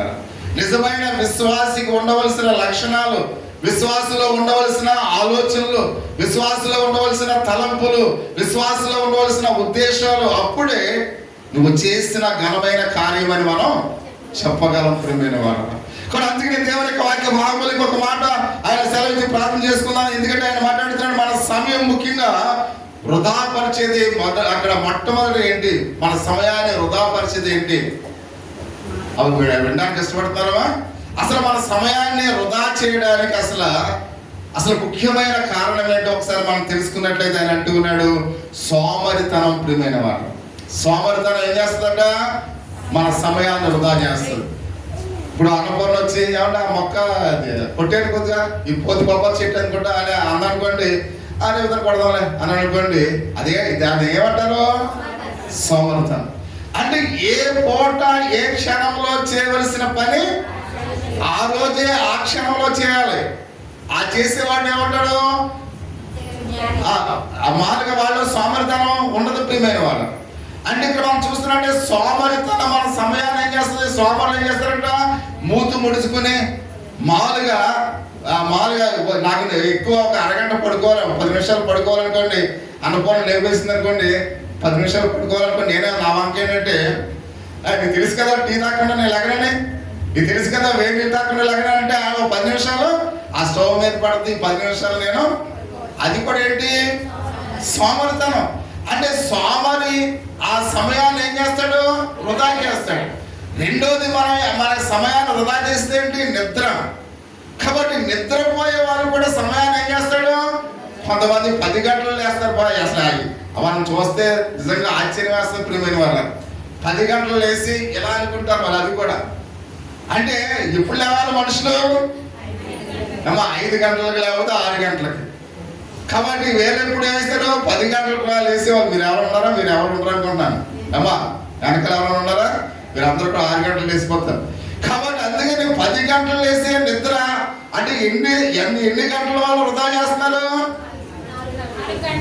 4 గంటలు వృధా చేస్తారు. 4 గంటలు మళ్ళీ తిరిగి రమ్మంటే వస్తుందా? రాదు ప్రియమైన వాళ్ళు. అంత మాత్రమే కాకుండా మనం చూస్తూ ఉన్నాం ఈ సోమరితనము, నిద్ర ఇవన్నీలో ఎన్నో గంటలు వ్యర్థమవుతున్న ప్రియమైన వాళ్ళు. ఒకసారి ఆలోచించండి, ఒకసారి లెక్క పెట్టుకోండి. నువ్వు ఎన్ని రోజులు ఎక్కువ సమయాన్ని నిద్రపోతూ ఉన్నావో, ఎన్ని సమయాల్లో నువ్వు సోమరితనంగా వాయిదాలు వేసుకుంటున్నావో, ఇదే నీ యొక్క సమయాన్ని ఏం చేస్తుంది? వృధా చేస్తుంది. ఇది మొదటి యొక్క మాట ప్రియమైన వాళ్ళ. సమయాన్ని వృధా చేసే దాంట్లో నిద్ర, సోమరితనం. కాబట్టి రెండవదిగా మనం ఏం చేస్తున్నాం ఒకసారి గమనించినట్లయితే సినిమాలు, టీవీలు, సెల్ ఫోన్లు ప్రియమైన వాళ్ళ. రెండవది ఏంటి? సినిమాలు, టీవీ, సెల్ ఫోన్లు. అందుకని ఇక్కడ చూడండి, ఒకసారి నా వైపు చూడాలి. అయిపోయింది. అమెరికా దేశంలో ఒక సినిమా ఎంతసేపు ఉంటుందో తెలుసా మీకు? అమెరికా దేశంలో సినిమా అంటే సినిమా హాల్లో వేసే సినిమా అక్కడ 1 hour మాత్రమే ఉంటుంది. అదే మన ఇండియాలో ఆడే సినిమాలు ఎన్ని గంటలు ఉంటాయి? 3 గంటలు ఉంటాయి, లేదా 2.5 గంటలు ఉంటాయి. అంటే చూడండి, అంటే 1 గంట కూడా వాళ్ళు, అంటే 1 గంట గడపడానికి కూడా వాళ్ళు ఎంతో కష్టపడతారు. కానీ మన అంటే అక్కడ మన 2 గంటలు అంటే వినోద కార్యక్రమానికి 2 గంటలు ఏం చేస్తున్నాం? వచ్చేస్తూ ఉన్నాం. కాబట్టి చూడండి, ఒకసారి తల్లి ఎక్కింది ఆటో, మామూలుగా వాళ్ళ పిల్లవాడిని పక్కన పెట్టుకుంది. ఎక్కిన కాడికి సెల్ ఫోనే. బస్సు ఆగి ఆ మామూలుగా ఆటో ఆగింది, దిగి వెళ్ళిపోతుంది. ఆ పిల్లోడేమో ఆటోలో ఉన్నాడు, ఆడి చూసుకోకుండా వెళ్ళిపోతుంటే ఈ పిల్లోడు అమ్మ అమ్మ అని కాగేస్తున్నాడు. అంటే చూడండి ఎంత దరిద్రం. ఒకసారి గమనించాలంటే పక్కన పిల్లోడు ఉన్నాడు అన్న విషయం కూడా మర్చిపోతున్నారు సెల్ ఫోన్. ఈడేమో సెల్ ఫోన్లో చాలాసార్లు చెప్పాను, ఆడేమో కింద కలిపిపోతున్నాడు అన్నం. కాబట్టి వాళ్ళ ప్లేట్లో కలుపుకోవాలి పిల్లోడు, ఈడు కూడా సెల్ ఫోన్. అలా అమ్మ కూర వేయకుండా ఏం వేయకుండా అలా అమ్మ సెల్ ఫోన్. వాడు కూర వేయమని అంటాం, ఉత్తనం కూడా తినేస్తున్నారు చాలా మంది. ఎందుకంటే ఆడికి సెల్ ఫోన్కి వచ్చాం, అన్నం పెట్టిన తల్లికి సెల్ ఫోన్కి వచ్చాం. కాబట్టి అంటే అందరూ కూడా ఈ సెల్ ఫోన్లు ఎక్కువైపోయిన తర్వాత ఆ మానవ మృగాలుగా మనుషులు మారిపోతున్నారు ప్రియమైన వాళ్ళు. అంటే మన రెండవదిగా సమయాన్ని వృధా చేసేదేది సెల్ ఫోను. ఆ సెల్ ఫోన్ లో కూర్చుంటే సిగరెట్ పోతే కొంతమంది మామూలుగా ఇంతకుముందు ఒకసారి చెప్పండి, ఎవరో ఇంటికి వెళ్తే ఓ మూలలో ఒక అమ్మాయి ఉంది, ఆ మూలలో ఒక అబ్బాయి ఉన్నాడు, ఈ మూలలో ఒక అబ్బాయి ఉన్నాడు, ఈ మూలలో వాళ్ళ అమ్మ ఉంది. అందరూ కూడా చీకట్లో సెల్ ఫోన్ చూస్తున్నారు. దాన్ని మా ఇల్లు చూస్తాకడ అన్నాను, ఇదేంట్రా ఇల్లు చూస్తాకడ అమ్మన్నారు. ఇంట్లోకి వెళ్తే ఉన్నట్టుగా ఆడకు తెలుసు పాపం, కింద మిషన్ కుట్టుకుంటారు. పైకి వెళ్ళిన తర్వాత మా చూడండి స్టేజ్ ఉన్నట్టు నేను వెళ్ళేసరికి ఎక్కడో కూడా అక్కడ ఉన్నాడు. వాళ్ళు చూస్తే నాకు కంగారు వచ్చింది అనమాట. అంటే చూడండి, అంటే ఎంత దిగసారిపోయారో ఒకసారి గమనించండి. అంటే సమయము వృధా అయిపోతుంది. చీకటి ఉండగా వాళ్ళు సెల్ ఫోన్ స్టార్ట్ చేశారు, మళ్ళీ 6 అయిపోయింది, చీకటి ఉండగా మళ్ళీ బయటికి వస్తారు. అంటే సమయాన్ని ఏం చేస్తున్నారు? సెల్ ఫోన్ల ద్వారా వృధా చేస్తూ ఉన్నారు అనే విషయాన్ని ఇక్కడ మనం చూస్తూ ఉన్నాం. కాబట్టి నీ యందు ఆ సమయము దుర్వినియోగపరుస్తుంది ప్రియమైన వాళ్ళు. అంటే నీ ద్వారా ఆ సమయం అంతా కూడా ఏమవుతుంది? వృధా అయిపోతుంది అనే విషయాన్ని ఇక్కడ మనం చూస్తూ ఉన్నాం. కాబట్టి మూడవదిగా వ్యర్థమైన మాటలు ప్రియమైన వాళ్ళు. కాబట్టి కొంతమంది ఎందుకు మాట్లాడుతారో తెలియదు. ఎక్కడికైనా వెళ్ళా మామూలుగా చూడండి, మామూలుగా ఒకరింటికి ఒకళ్ళు సందర్శించడానికి వెళ్ళినప్పుడు మనం ఏం మాట్లాడుకోవాలి? అమ్మా ఏం మాట్లాడుకోవాలి? అమ్మా మీ పిల్లలు బాగున్నారమ్మా, లేకపోతే పెద్దోడు ఏం చేస్తున్నాడమ్మా, చిన్నోడు ఏం చేస్తున్నాడమ్మా, లేకపోతే మీ పిల్లలు ఏం చదువుతున్నారమ్మా అని అనాలి. మనం ఏం చేస్తాం? దాని పిల్లలు ఏం చేస్తున్నారే, దాని పిల్లలు కూడా వీళ్ళకి కావాలా, లేదా వాడేం చేస్తున్నాడే, ఇందాక బ్యాగెట్కి వెళ్ళిపోయాడు కదా ఏం చేస్తున్నాడే, ఆ బ్యాగెట్కి వెళ్ళినట్టు కూడా మనకెందుకమ్మా. కాబట్టి ఈ యొక్క సమయాన్ని ఏం చేస్తున్నారు? వృధా చేస్తున్నారు. కాబట్టి ఇద్దరు మాట్లాడుకునేసరికి ఇంకొక ఆవిడ వచ్చేస్తాడు. ఆవిడ మాట్లాడుతుంది, వీళ్ళ మాటల్లో ఆవిడ కలుపుకుని ఆవిడ మాట. తేరా ఈ ముగ్గురు అక్కడ ఉండగానే ఆ ఒక ఆవిడ వెళ్ళిందనుకో, ఆ ఒక ఆవిడ గురించి మళ్ళీ వీళ్ళ పంచాయతీ చేస్తుంటారు. అంటే సమయాన్ని వ్యర్థమైన మాటలతో చాలా మంది ఏం చేస్తున్నారు? వృధా చేస్తూ ఉన్నారు ప్రియమైన. అందుకనే వ్యర్థమైన మాటలతో సమయాన్ని మీరు పాడు చేసుకోకండి, వ్యర్థమైన మాటలతో సమయాన్ని వృధా చేయకండి అని పరిశుద్ధ గ్రంథంలో అయితే మనం చూస్తూ ఉన్నాం. అంత మాత్రమే కాకుండా ప్రియమైన వాళ్ళరా, మాటలు గట్టిగా మాట్లాడితే ఎవరికైనా వినపడతామని వాళ్ళు ఏం చేస్తారు? గుసగుసలు. ఈ గుసగుసలకి ఎందుకంటే ఒక మాట వినపడద్ది, ఒక మాట వినపడదు. కాబట్టి ఈవిడొకటి చెప్తుంటే ఆవిడకోటి అర్థమైపోతుంది. ఆవిడ ఏం చేస్తుంది? ఇంకో దిక్కెళ్ళి ఆవిడ విన్నా చెప్పేస్తుంది, ఈవిడ చెప్పింది అర్థం కాలేదు. మీకు అర్థమవుతుందా? ఈవిడ చెప్పిందేమో ఆవిడకి అర్థం అవ్వలేదు, ఆవిడకి అర్థమైందేమో ఇంకోటి చెప్పింది, అది కూడా గుసగుసలు. ఆవిడకి ఈవిడ చెప్పింది అర్థం కాలేదు. అంటే ఇక్కడ ఏం చెప్పింది? సరేనా, వాళ్ళేమో ఆసు కూర అంట అని చెప్పింది ఈవిడ, అది ఎలక కూర అంటే అని ఈవిడ చెప్తుంది. ఆడికి వెళ్ళిన తర్వాత వాళ్ళు పందిమాసం అంటే చూడండి అసలు ఏం చెప్పినంత ఉదాహరణ చెప్తాను మీకు. అంటే లేనివి ఉన్నట్లుగా ఒకరి నుంచి ఒకరికి ఏమవుతున్నాయి, మారిపోతున్నాయి ప్రియమైన వాళ్ళ. దీనికే సమయాన్ని గడిపేసి అక్కడ చాలా మంది అక్కడ సమయాన్ని ఏం చేస్తున్నారు, వృధా చేస్తూ ఉన్నారు. అంటే సమయము చాలా విలువైంది ప్రియా సహోదరి సహోదరుడా. ఒకవేళ ఇలా కాలయాపన చేసి సమయాన్ని వృధా చేస్తున్నామేమో కాబట్టి ఆ ఇంటి యజమానులు వాళ్ళు పనిలోకి వెళ్ళి కష్టపడి సంపాదించిన ఆ డబ్బులన్నీ కూడా మనం ఏం చేస్తున్నాం, ఇలా మాటలతో గుసగుసలతో వాళ్ళ కష్టాజితం అంతా కూడా ఏం చేస్తున్నాం, నాశనం చేస్తూ ఉన్నాం. కాబట్టి అందుకనే ప్రతి విషయంలో కూడా చాలా జాగ్రత్తగా మనం ఉండవలసిన వారి బట్టిగా మనం చూస్తున్నాం. అంత మాత్రమే కాకుండా గుసగుసమే కాకుండా కొంతమంది ఏం చేస్తుంటారు, కొండెములు చెబుతూ సమయాన్ని వృధా చేస్తారు ఒకరి మీద ఒకరు. కాబట్టి లేనిపోనివి చెప్పుకుంటూ ఉంటారు ప్రియమైన వాళ్ళ. దానివల్ల మనకి ఏమైనా ఉపయోగం ఉందా, ఏదైనా ఉపయోగం ఉందా? దానివల్ల ఎటువంటి ఉపయోగం అంటే మనం ఒకరి మీద ఒకరు ఏం చెప్పకూడదు, కొండెములు చెప్పేవారముగా ఉండకూడదు ప్రియా సహోదరి సహోదరా. ఇవి మన సమయాన్ని ఏం చేస్తున్నాయి, తినేస్తున్నాయి. మన సమయం అంతా కూడా వృధాగా అయిపోతుంది. మన జీవితం అంతా కూడా వృధా అయిపోతుంది. మనకు ఒకటే జీవితం, ఆ జీవితంలో దేవుడు మనకి ఇచ్చిన సమయం అంతా కూడా ఏమవుతుంది, వృధా అయిపోతున్నట్లుగా మనం చూస్తున్నాం. మన సమయాన్ని ముఖ్యంగా ప్రతి ఒక్కరిని కూడా ముఖ్యంగా ఈ విధంగా అయితే మనం వృధా అయిపోతే నీ సమయంలో నీవు వృధా పోయే ఈ సమయం గురించి ఆలోచించి ప్రియా సహోదరి సోదరుడా. ఈ రోజైనా ఈ సమయాన్ని వృధా చేయకు. దేవునికి ఇచ్చిన సమయాన్ని ఎవరిని కూడా వృధా చేయకుండా దాన్ని దేవుని కొరకు ఎలా ఉపయోగించాలో ప్రతి ఒక్కరిని కూడా ఆలోచించవలసిన వారిగా మనం చూస్తూ ఉన్నాం. కాబట్టి ప్రియా సహోదరి సహోదరు, మొదటి 3 గంటలు దేవుని వాక్యానికి సమయాన్ని, ఉదయాన్నే లేచిన తర్వాత ఆ మొదటి 3 గంటలు దేవుని యొక్క వాక్యానికి సమయాన్ని. కాబట్టి మీ పిల్లలందరూ కూడా ఒకసారి కూర్చోబెట్టు, పిల్లలందరితో ఇంటి ఆరాధన చేయండి. ప్రతి ఒక్కరికి కూడా వాక్యం చదవండి. నీ పిల్లలు ఉదయాన్నే లేచిన తర్వాత స్కూల్కి ఎలాలో వాళ్ళకి చెప్పండి. పెద్దలను ఎలా గౌరవించాలో చెప్పండి. పిల్లలు ఎలా బ్రతకాలో చెప్పండి. వాళ్ళు ఎలా జీవించాలో చెప్పండి.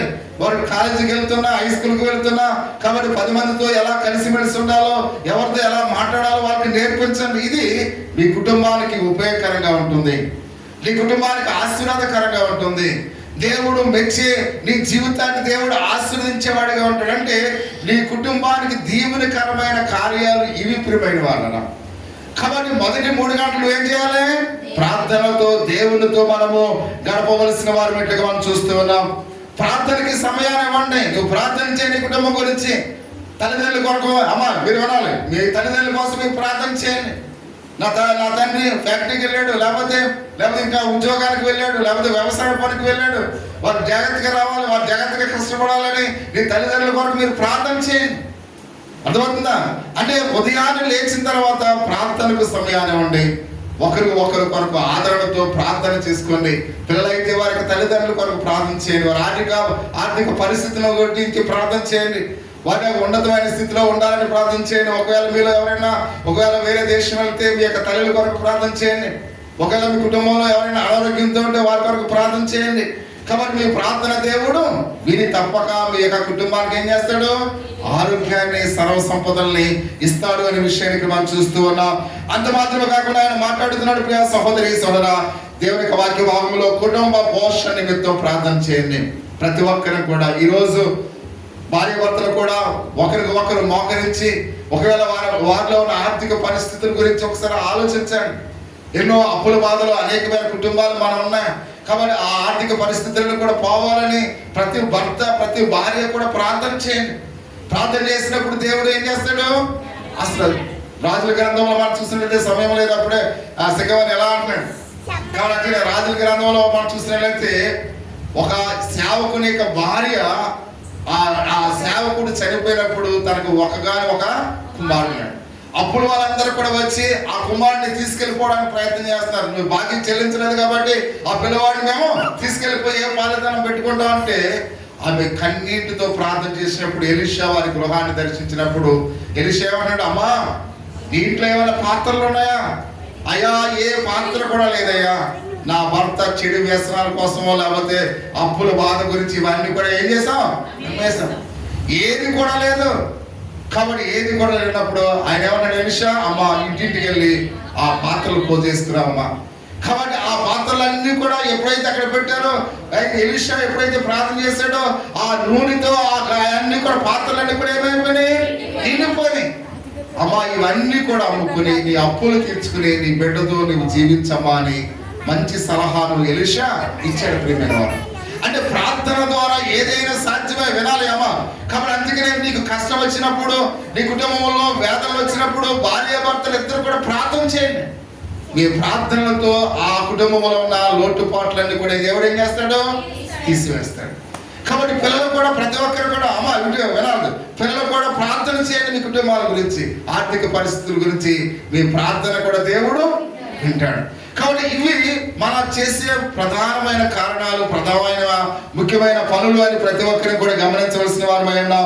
ఉద్యోగం లేక పని చేసుకుంటూ ఉన్న సమయాల గురించి ప్రార్థన చేయండి. నా తండ్రికి ఉద్యోగం లేదు, నా తల్లికి ఉద్యోగం లేదు, వారు ఉద్యోగాలను కలిగి ఉండాలి అని పిల్లలుగా మీరు ప్రార్థన చేయండి. ఆయనే మార్గాలు తెరుస్తాడు, అనేకమైన మార్గాలు దేవుడు తెరుస్తాడు ప్రియమైన వాళ్ళను. అంటే మీ యొక్క ప్రార్థన దేవుడు తప్పకుండా ఏం చేస్తాడు, వింటాడు. ఒకవేళ నువ్వు ఉద్యోగం లేని స్థితిలో ఉన్నావేమో, లేక ఉద్యోగం ఇంకా పర్మనెంట్ కావాలనుకుంటున్నావేమో, ఉద్యోగం లేక స్థిరపడాలనుకుంటున్నావేమో, ప్రార్థన చేయండి. ఎందుకంటే అది నీకు ఘనమైన కార్యం ప్రియమైన వాళ్ళను. కాబట్టి మీ ప్రార్థన దేవుడు తప్పక వింటాడు అనే విషయానికి మనం చూస్తూ ఉన్నాం. అంత మాత్రమే కాకుండా అయితే అన్నాడు పని చేసుకోవడానికి సమయాన్ని ఇమ్మని ప్రార్థన చేయండి. ఒకవేళ తల్లి బలహీనతగా ఉండి పనికి వెళ్ళలేకపోతుందేమో, నా తల్లికి ఆరోగ్యం కావాలి ప్రభువా అని ప్రార్థన చేయండి. ఒకవేళ నీ తండ్రి బలహీనతగా ఉండి పనికి వెళ్ళలేకపోతున్నాడేమో, నీ తండ్రి కొరకు నువ్వు ప్రార్థన చేయి. వాళ్ళు తెచ్చిన కష్టార్జితం జాగ్రత్తగా ఉపయోగించు. ప్రతి విషయంలో కూడా ప్రతి ఒక్కరూ కూడా ఒకరి కొరకు మనం ఏం చేయాలి, ప్రార్థన చేయవలసిన వారు మనం చూస్తూ ఉన్నాం. నీ శరీరము దేవుని యొక్క ఆలయమైనదని నువ్వు ఎరుగు ప్రియమైన వారు. ప్రతి ఒక్కరు కూడా కుటుంబ యజమానులు లేక మహిళలైనా ఎవరైనప్పుడు కూడా నీ శరీరము దేవుని ఆలయం ఉన్నదని చెడు వ్యసనాలతో దాన్ని నువ్వు పాడు చేసుకోవు. కాబట్టి ఒక చెడు వ్యసనాలతో పాడు చేసుకుంటే అనారోగ్యం పాలవుతే కాబట్టి ఎంత ఆ యొక్క బలహీనత అవుతావు ఒకసారి ప్రతి ఒక్కరు కూడా ఆలోచించిన ప్రియమైన వాళ్ళు. అందుకనే ప్రతి ఒక్కరు కూడా నా హృదయము నా యొక్క శరీరము దేవుని దీన్ని పవిత్రంగా ఉంచాలి, పరిశుద్ధంగా ఉంచాలి. కాబట్టి ఏ అనారోగ్యము దీన్ని తాకుండా నా శరీరాన్ని కాపాడుకోవాలని ప్రతి ఒక్కరు కూడా ప్రార్థన చేసినట్లయితే మన ప్రార్థన ఆ చెడు వ్యసనాల నుంచి దేవుడు మనం ఏం చేస్తాడు, విమోచిస్తాడు, కాపాడుతాడనే విషయానికి మనం చూస్తూ ఉన్నాం. కాబట్టి ఇక కుటుంబం ఇక లోకంలో దేవుని యొక్క మహిమను పొందుకోవాలి, ఆత్మ సంబంధమైన మహిమను పొందుకోవాలి, శరీర సంబంధమైన ఆశీర్వాదాలు పొందుకోవాలి. ప్రభువా నా కుటుంబానికి ఆధ్యాత్మికమైన ఆహారాన్ని ప్రభువా, నా కుటుంబంలో ఆధ్యాత్మికమైన అయితే శారీరకమైన ఆహారాన్ని ప్రభువా, అయితే పరలోక సంబంధమైన ఆశీర్వాదాలు దయచే ప్రభువా, భూలోక సంబంధమైన ఆశీర్వాదాలు నాకు దయచే ప్రభువా అని మన కుటుంబాల కొరకు మనం ప్రార్థించవలసిన వారు మనం చూస్తూ ఉన్నాం. భార్య బిడ్డలు అయితే కొంత సమయాన్ని గడపడం మర్చిపోవద్దు ప్రియమైన వారు. మరొకసారి ప్రతి ఒక్కరు కూడా తెలియజేస్తూ ఉన్నాం. ఆదివారం సాయంకాలం ప్రతి ఒక్కరు కూడా భార్య భర్తలు పిల్లలు ఏం చేయాలి, సమయాన్ని గడపాలి. కాబట్టి అందుకని ప్రతి ఒక్కరు కూడా కాబట్టి ఎవరు కూడా అయితే సరదాగా హ్యాపీగా ఒక చోట కూర్చుని కష్ట సుఖాలు మీరు ఏం చేయాలి, మాట్లాడుకోవాలి. ఏంటి అంతవాళ్ళ భార్యను తీసుకెళ్ళిపోతాడండి, అంతవాళ్ళ పిల్లలు తీసుకెళ్ళిపోతాడని. కాబట్టి తీసుకెళ్లే వాళ్ళని కూడా కొంతమంది ఏం చేస్తుంటారు, నిట్టూరపరుస్తుంటారు. అలా నిట్టూరపరచకండి. ఎందుకంటే ప్రతి ఒక్క కుటుంబం కూడా ఆనందంగా ఉండాలి, ప్రతి కుటుంబం కూడా సంతోషంగా ఉండాలి. మీ పిల్లలతో మీరు, మీ భార్యలతో మీరు, మీ భర్తలతో మీరు ఏం చేయాలి, హ్యాపీగా ఉండాలి. ఇది ఎవరిచ్చే సమయం, దేవునికి ఇచ్చిన ఆదివారము విశ్రాంతి దినం. దేవుని మందిరంలో మీరు ఉండాలి, సాయంకాలం నీ కుటుంబంతో నీవు ఉండాలి, గడపాలి. కాబట్టి ఒక టైం టేబుల్ ప్రకారంగా ప్రతి ఒక్కరు కూడా ఈ సమయాన్ని పాటించండి. దేవుని మందిరంలో ఉండండి, సాయంకాలం అయ్యేసరికి నీ భార్య నీ పిల్లలతో సరదాగా ఎక్కడైనా ఒక పార్క్ దగ్గర ఎక్కడైనా కూర్చొని సరదాగా మీరు మాట్లాడండి. కాబట్టి ప్రతి ఒక్కరు కూడా ఈ విధంగా అయితే గడపాలని ఇది నా ఆలోచన కాదు కానీ దేవుని ఆలోచన. ఎందుకంటే ప్రభు రాజ్య స్థాపనలో మనం అందరం కూడా పనిముట్లుగా ఉందాం ప్రియమైన వాళ్ళ. దేవుని పనిలో కూడా మనందరం కూడా ఎలా ఉందాం, పనిముట్లుగా ఉందాం. దేవుని కొరకు మనందరం కూడా వాడబడదాం ప్రియమైన వాళ్ళరా. కాబట్టి అందుకనే ఇతరులకు మనం సాక్ష్యము నిమిత్తము ప్రతిరోజు కూడా కొంత సమయాన్ని దేవుని యొక్క సన్నిధానంలో గడుపుదాం. మనమందరం కూడా దేవునికి సాక్షులుగా ఉందాం. ఫలానా సికమాని ఎంతో విశ్వాసనీయుడు, ఆ సంఘములో ఆయనలో మాలుగా ఏం చేసేవాడని చెప్పేవాడు, నేనే కానుకలు పడతాను అంటే తనకున్న తనంతను అతను ఉపయోగించుకున్నాడు. కాబట్టి అలాగే దేవుని యొక్క మందిరంలో నేను తుడుస్తాను, దేవుని మందిరంలో నేను పైన భూజులన్నీ కూడా శుభ్రం చేస్తాను, దేవుని మందిరంలో సౌండ్ సిస్టమ్ పెడతాను, దేవుని మందిరంలో నేను ఆ పని చేస్తాను ఈ పని చేస్తానని దేవుని కొరకు మనం అందరం కూడా ఏం చేయాలి? వాడబడాలి ప్రియమైన వాళ్ళు. అది దేవుడు కోరుతున్నాడు. ఒకవేళ మీకు సమయం, ఒకవేళ ఇంటికాడ ఖాళీగా ఉన్నారా, దేవుని మందిరంలో రండి. యూత్ వారు ఒకవేళ ఏదైనా సెలవు వచ్చిందా, ఒకవేళ మామూలుగా ఈ లోకంలో ఏదైనా పండుగ జరుగుతుందని కూడా వాళ్ళందరూ హ్యాపీగా ఉంటారు. ఒకవేళ మీరు క్రైస్తవ బిడ్డలు కాబట్టి మీరు అందరూ కూడా రండి, ఒక క్లాస్ పెట్టుకోండి, పాటలు నేర్చుకోండి, సండే స్కూల్ లేకపోతే కాంటాక్ట్ చేయండి, ఎగ్జామ్ ప్రిపేర్ అవ్వండి. ప్రతి విషయంలో దేవుని కొరకు మీరు ఏం చేయాలి? సమయాన్ని గడపాలి. కాబట్టి లోకంలో ఉన్న ప్రజలు వాళ్ళు సంతోషిస్తున్నప్పుడు మీరు దేవుని యొక్క సన్నిధానంలో మీరేం చేయాలి?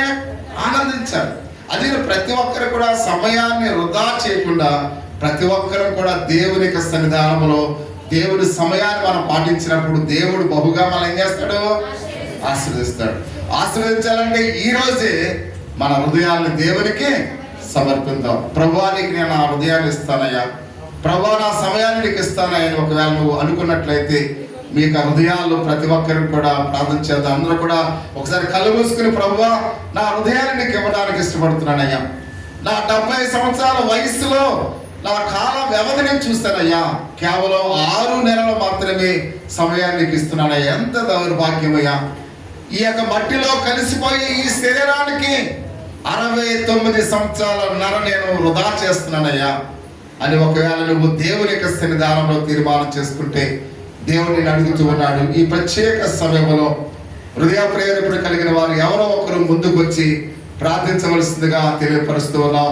స్త్రీలైనా పురుషులైనా ఎవరో ఒకరు ముందుకు వచ్చి ప్రార్థించే ప్రతి ఒక్కరు కూడా తీర్మానం చేసుకుందాం. ప్రతి ఒక్కరు కూడా ఈ యొక్క సమయంలో దేవుని యొక్క సన్నిధానంలో మన హృదయాన్ని దేవునికి ఇవ్వడానికి ఇష్టపడదాం. ఒకవేళ సమయాన్ని వృధా చేస్తానేమో, సమయాన్ని ఇతరుల కొరకు వాడుతున్నానేమో, నా పొరుగు వారి కొరకు నష్టపరుచుకుంటున్నానేమో, నా కుటుంబం గురించి నేను ఆలోచన చేయట్లేదేమో, ప్రభువా నా సమయాన్ని నేను నా కుటుంబం కొరకు గడపాలయ్యా, నా భార్య కొరకు నా పిల్లల కొరకు నేను బ్రతకాలయ్యా, నా భార్య కొరకు నా పిల్లల కొరకు నా యొక్క శరీరాన్ని ఏ రోగము అంటకుండా చెడు వ్యసనాలకు నేను దూరంగా ఉండాలని తీర్మానం చేసుకుందాం.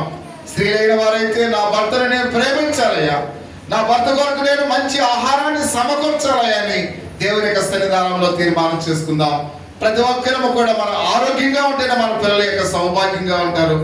పిల్లలకు తల్లిదండ్రులు ఎంతో అవసరం కనుక ప్రతి తల్లిదండ్రులు కూడా ఆరోగ్యవంతులుగా ఉండాలని దేవుడు కోరుకుంటున్నాడు. దేవునికి విలువైన సమయాన్ని ఇవ్వాలని దేవుడు ఆశపడుతూ ఉన్నాడు. ఈ ఉదయకాల సమయంలో హృదయ ప్రేరేపణ కలిగిన వారు ఎవరో ఒకరు ముందుకు వచ్చి ప్రార్థించవలసిందిగా తెలియపరుస్తూ ఉన్నాం. చిన్నపిల్లలైనా, పెద్దవాళ్ళైనా, స్త్రీలైనా, పురుషులైనా ఎవరైనప్పుడు కూడా ఇది ఎంతో దేవుడికి ఇచ్చిన గొప్ప అవకాశంగా ఎంచి ముందుకు వచ్చి ప్రార్థించవలసిందిగా తెలియపరుస్తూ ఉన్నాం. దయచేసి ఎవరొకరు ముందుకు వచ్చి ప్రార్థించవలసిందిగా తెలియపరుస్తూ ఉన్నాం. పరిశుద్ధుడా, మహోన్నతుడా, సర్వాధికారి స్తుతులు తండ్రి, దేవా ఈ యొక్క మధురమైన ఘనమైన సమయాన్ని నాకు ఇచ్చినందుకు నీకు వందనాలు.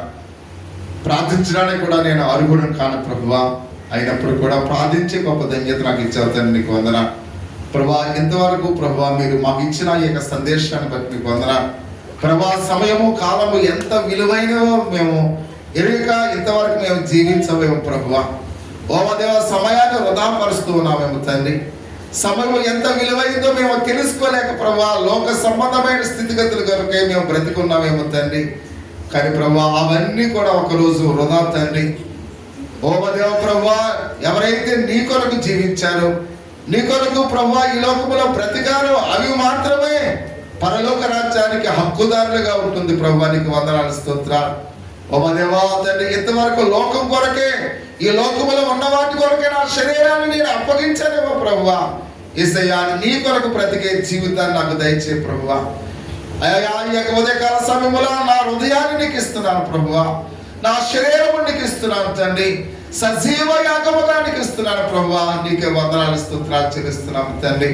ఎందుకంటే విలువైన సమయం ప్రభువా, ఈ గడిచిపోయిన ఒక క్షణం మా యొక్క జీవితాల్లో తిరిగి రాదు ప్రభువా. నీకు వందనాలు స్తోత్రాలు. ఓ మా దేవ తండ్రి, అటువంటి విలువైన సమయాన్ని మాకు ఇచ్చినందుకు నీకు వందనాలు. మా కుటుంబాన్ని, మా సంఘాన్ని, మా సంఘ విశ్వాసుల కుటుంబాలని ఈరోజు ఎవరైతే తీర్మానం చేసుకున్నారో వారందరినీ కూడా ప్రభువా మీరు దీవించండి. వారందరి ప్రభువా నీ కొరకు బ్రతకడానికి తీర్మానం చేసుకున్న బిడ్డలు దీవించండి. ఈ కృప చాటున భద్రపరచమని మీరే తోడై ఉండమని మా ప్రభువును రక్షకుడు యేసుక్రీస్తు నామములో ప్రార్థించి వేడుకొనిచున్నాం పరమ తండ్రి, ఆమేన్. ప్రియా సహోదరి సహోదరా, ఎవరైనా హృదయం కానికి సమయంలో ఇవ్వాల్సిన వారు ఉన్నట్లయితే సమయంలో ఇవ్వాల్సిందిగా తెలియపరుస్తున్నాము.